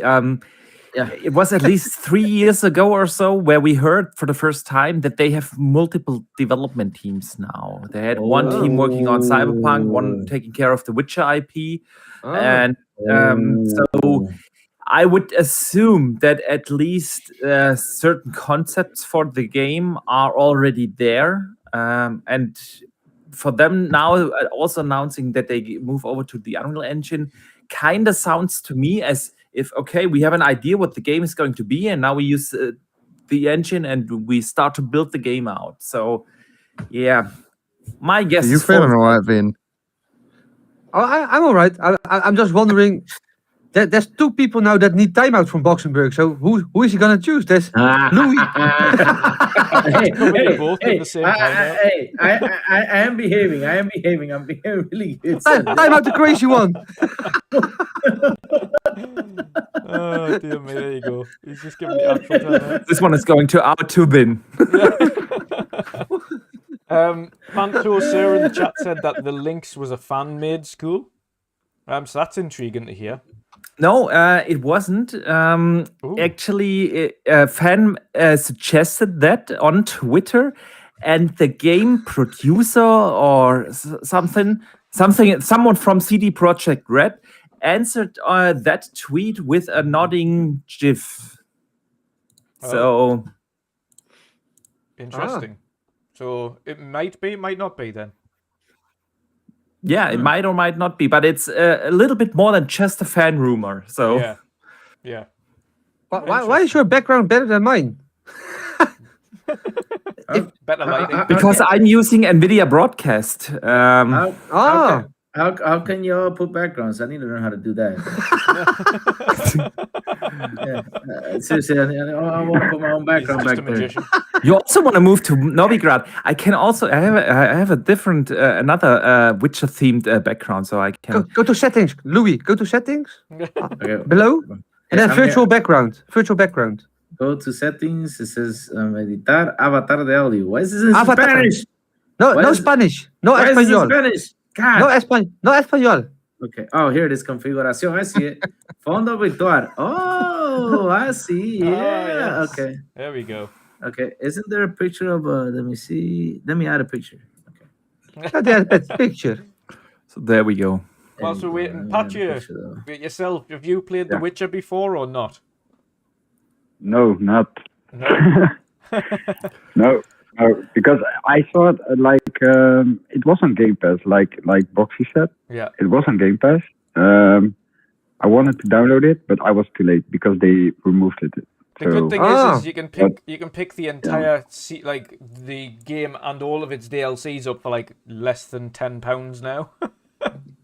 Like the whole thing. Yeah. Ooh, Whenever I'm there is a Sega. sale, it is available. I'm Sega.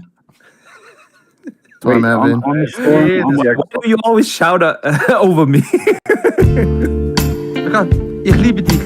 Ah, love you too. Yeah. Did it work? So there we go. Yeah. There you go. Yeah. The crazy what- Doom I guy. know this Yes. is that. That's so cool. Oh, I did Crazy not know Doom that. Gaming. Yes. But yeah, Patcha. So, in terms of would you play the game? Of course, you've played a lot of the Assassin's Creeds and things like that over the time. Of course, this has got a little bit more in depth, kind of RPG mechanics, but it's very much a big open world game that you can explore like an Assassin's Creed, and I know you like them. Mhm. Having played those, would you consider playing The Witcher? Would it excite you playing? Oh the yeah, new for one? sure. Yeah. Well, you know what it is that probably there's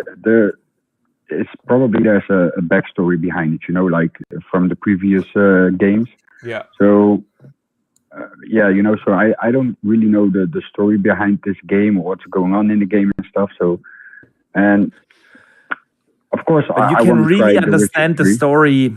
You can really understand the story of Witcher 3 without having played the first two.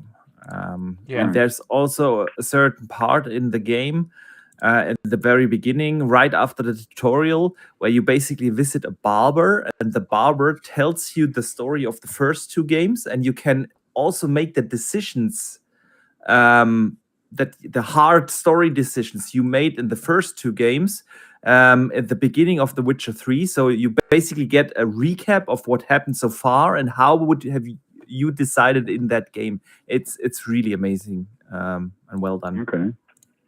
Okay.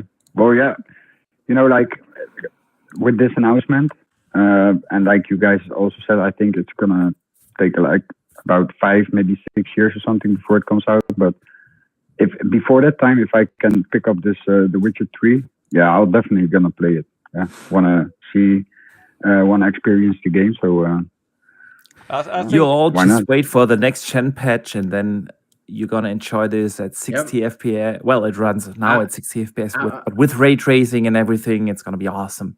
Yep. I'm like you. But I'm waiting for the next gen patch. I'm waiting for that to play it again. Yep.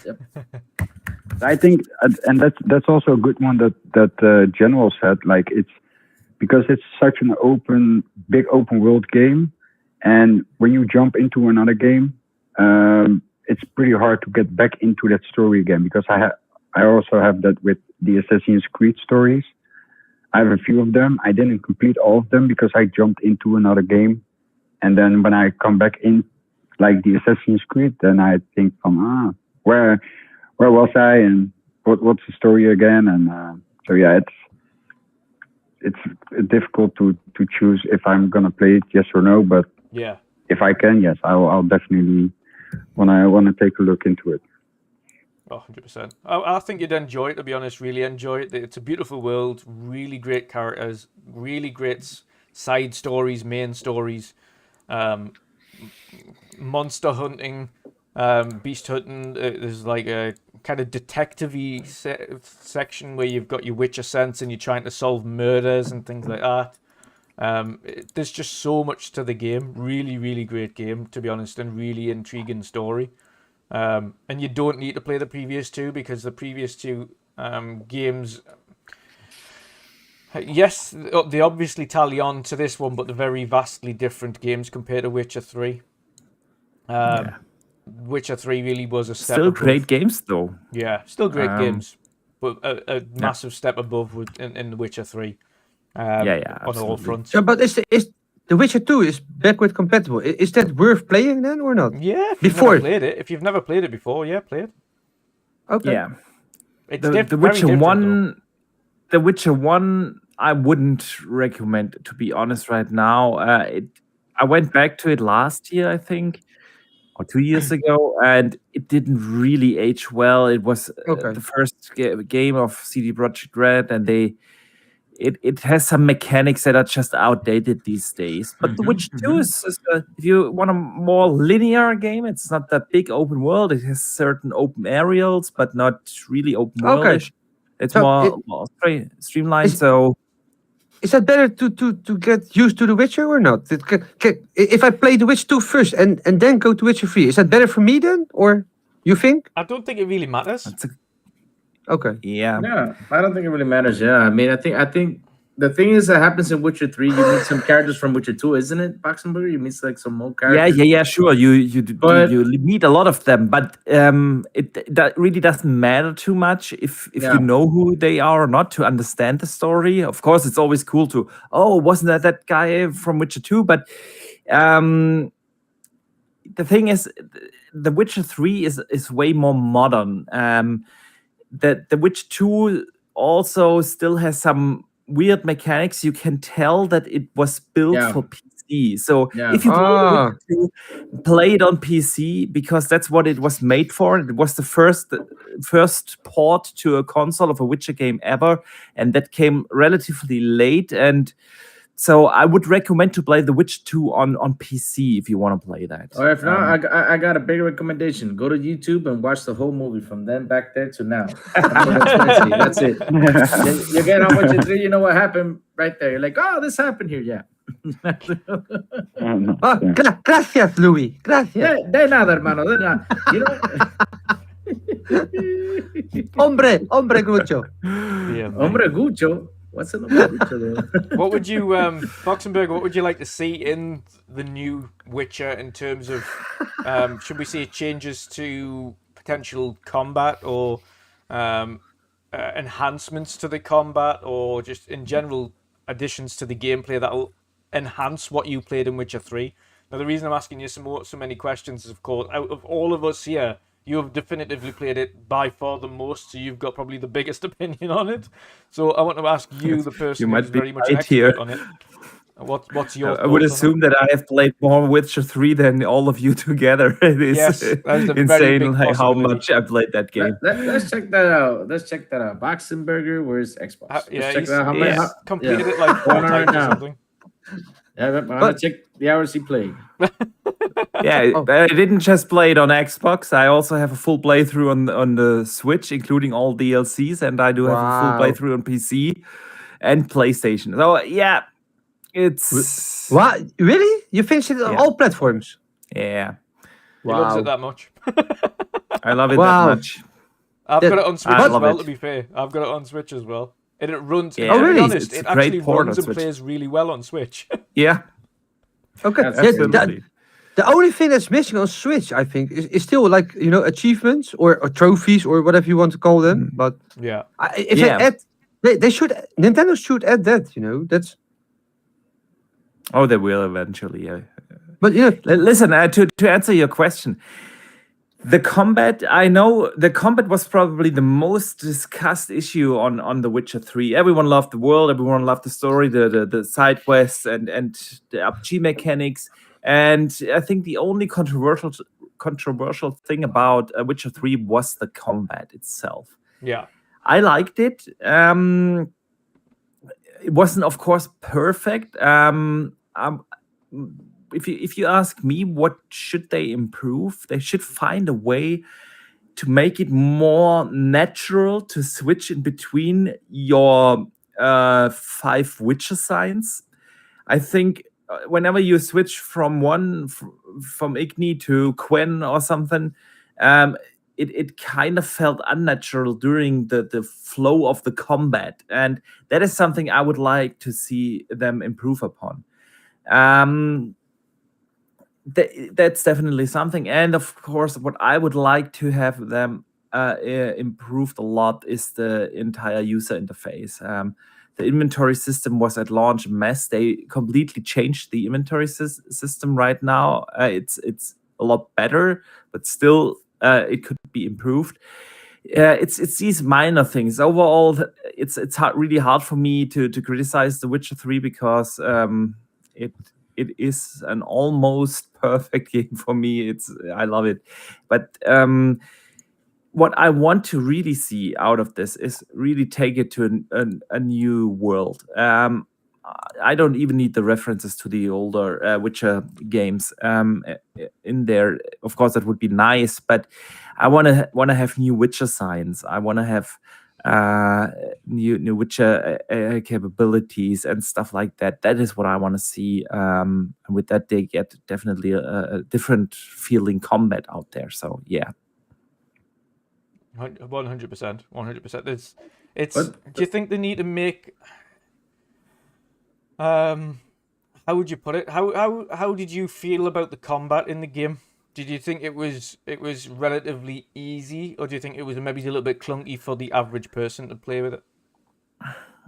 I think if you start the game and you are expecting a hack and slash combat system, you kind of get disappointed, and then it kind of feels clunky. It isn't a hack and slash, and that's what actually I liked about it.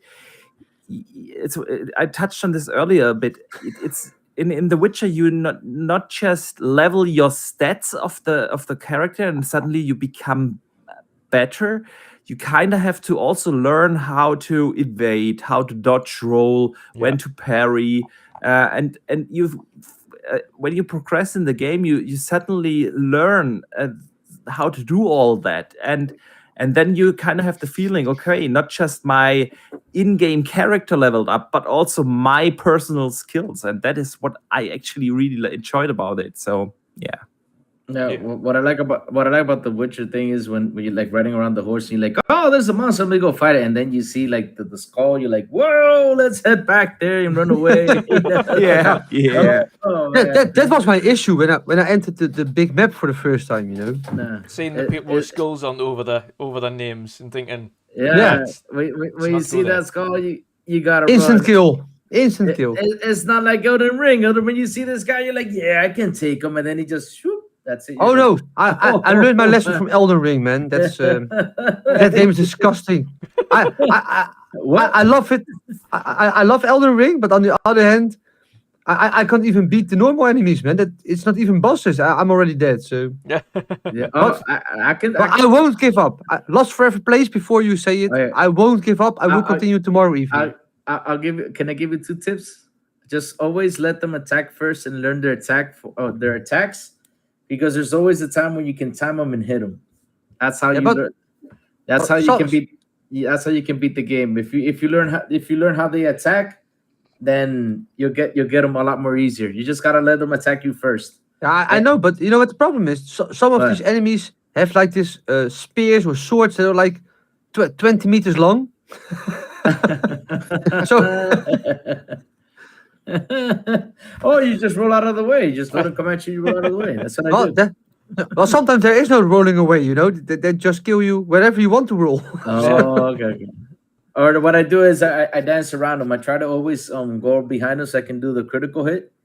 Yeah, but you have sexy moves. I don't. Oh, I always wear light armor. That's why, so I can move faster. The faster I move, the better it is for that game. Yeah, that's fair enough. That's fair enough.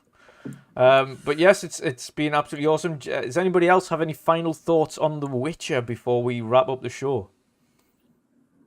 No? Nope, nothing from me. Oh. You know, Boxenberger's eating, so yes, right now I want one of those gummy things. I don't have anything. That's a sour gummy thing, right, Boxenberger? Yes, it is. Yeah, I got it.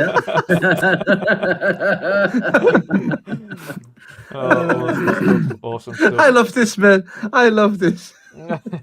But yes, it has been another awesome show again. Obviously, we covered over the GT7 fiasco. We covered over the new Starfield information that we got. Of course, discussed indie games a little bit, of course, because we've got the indie show coming up soon, so we didn't want to talk about too many of the indie games. And of course, discussed The Witcher. Awesome show today.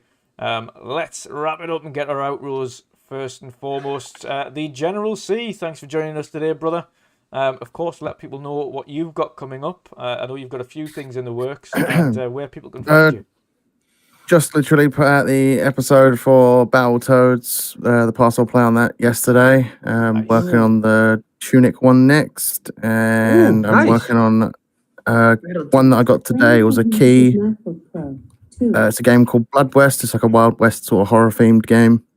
I'll be working on that. So, and also Shredders and Yes. a whole bunch of other games just to try and get ahead of myself. Yes. Very nice. So a lot of work there. Yeah, you can. Yeah, and you can find me on my YouTube channel, The General C, and Twitch, the _General_C. Nice. Awesome stuff. Next up, Patcher. Let people know where people can find you and what you've got coming up, brother. Well, you guys can find me on Twitter, of course. The social media that I use for my gaming. You also can find me on Twitch. Pechu070 _MWMU midweek mix-up. And what I got coming up, yeah, man, probably some Witcher, I guess. Oh, really? Yeah. I do hope so. I do hope so. We're gonna see. Yeah, you have the game, or Pat, you have the game, or you want me? You can borrow it from me if you want. I have it on disc if you want. I have it. Okay, you have it. Okay. Yeah, he has it now. Yeah. I made sure of that. Oh, you send it to him. Okay. Drew helped me out. So yeah, man, Drew, thank you, man. Too generous, but Yeah, happy back there. You've got that. You have now have the Witcher Game of the Year edition with all You the have to DLC. play now. You're sorted now. I have to play now. Yeah. And I also got something else coming up, but I'll show you guys Friday. One of the guys here in the show knows about it, but yeah, you're gonna see Friday what it is. So, but yeah, Is he we Espanol? have some streaming, of course. Is he who? Wait, no, what? no. Wait, who? No, I don't know. No, but What are you talking about? yeah, make sure to you can join guys Friday. Played last Friday with the stuff Sean, Paul Yes. AFC. We played the Forza Friday. Crazy Louis was there. Yep. So yeah, man. Friday we're gonna play some Forza Horizon 5, of course, and probably a lot of people are streaming it. But come, guys, join my channel. But nah, just kidding. We're gonna have some fun Friday, guys, with Forza. So yeah, We man. will. Oh man, we will. Awesome. Okay. I will join as well. Yeah. You will join? Yeah, Oh, I'll will join join you Lord. as well. Last Why time not? I played Forza with you, a car came crashing at me, and we have that video around there. I think it was you, Hertog. I was No, Any no. timeouts ready. Yeah, That was but- it. yeah, time out I all the time. already I promised Stu does, our mod. Mm-hmm. I already promised him this afternoon in chat that I would join Friday. So Oh Lord. Definitely. It's gonna be nice. Next up, of course, Crazy Louis Gaming. You've got your podcast in a few hours' time. Yeah, Let in people an know hour where and they a can half. find We you. got the podcast going on. how many Yes. timeouts will you get? Oh man, I mean, since I counted, I think I got 5 right now. Probably I'll Oh, get I- like 20 more. That's rookie numbers, man. I do that at the show. Come on.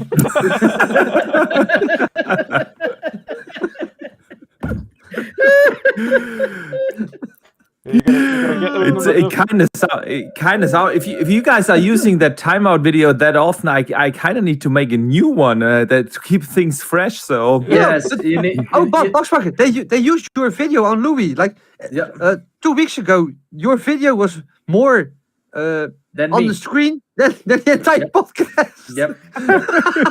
Yep.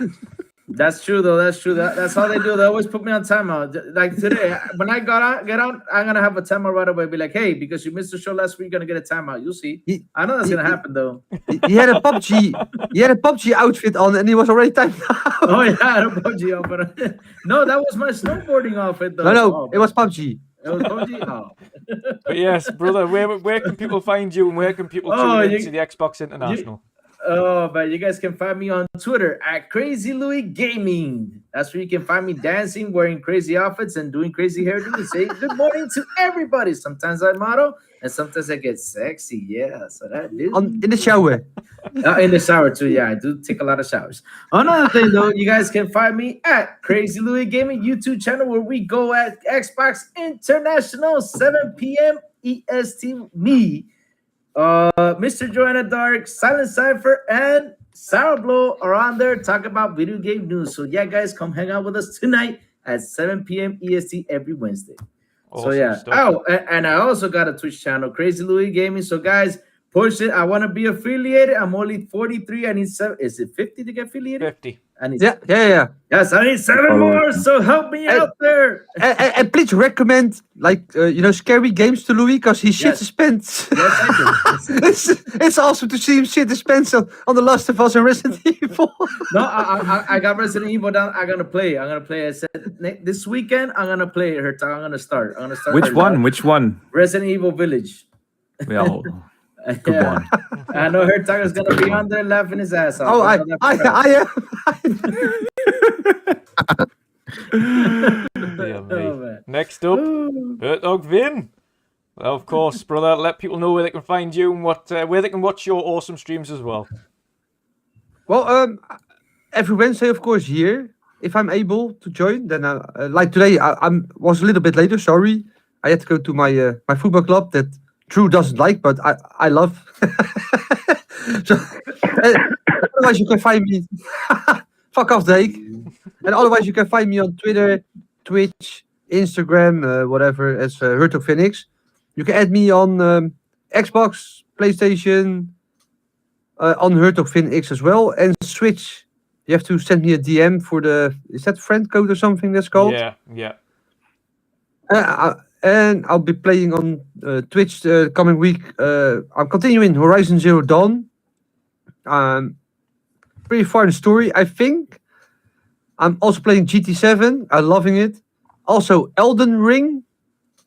And I'm trying to become, a good player, but it's hard for me. I'm really terrible at the game. But if you like watching me die, then join. Yeah. I can teach you. Just invite me. I'll teach you a couple of things. Oh yeah, but I've got WandrinDutch covering me in chat, and I've got Lost Forever Place, someone who's in chat always as well. He's trying to help me as well. And Friday I'm playing Forza Horizon 5 with everybody. Yes. From the MWMU army. Yes. And anybody's welcome on Fridays, specifically on Forza Horizon. Yes. Heck yeah. Let's go. Let's go. So It's gonna be crazy Friday. Yeah. And I'll have to install Forza, but I think that's about where you can find me. I think. Nice. Last but not least. Go on. What were you No. gonna say? I just want to say that OnlyFans is being suspended. I had no viewers. It was only boxing. I only had Boxenberger as a fan. That's the Cheering you up and. I have an OnlyFans website. Have I used it? Let me check. Let me check real quick. I think I do though. Let me check. Yeah, I do. Is Crazy Grandes Cojones or not? Let me check. Anyway. Yeah. Yeah. Let's get the Yeah, I time out. do. I have. Where is it, Drew? It's right over him at the minute. Don't worry. There we go. Yep. Yep, I do have an OnlyFans website, guys. I just logged into it. I know I created an OnlyFans website a long time ago. Yep. I'm not kidding dear you though. me. But yes, Mr. Boxenberger, last but not least, brother, where can people find you? And of course, Yep. what have we got coming up tomorrow? Yeah, we have got something. We have something awesome coming up. We have the World of Gaming coming up tomorrow, and Crazy Louis is promoting his OnlyFans. Yep. So big shout out here. You have Chris Louis tomorrow, yeah? Yeah, I got OnlyFans website. I gotta fix it. I gotta put a picture on there. I gotta see what picture I'm gonna put on there. You know, sexy picture or something. I don't know. I'm gonna do something though. Yeah. I bet we will see about that on Twitter.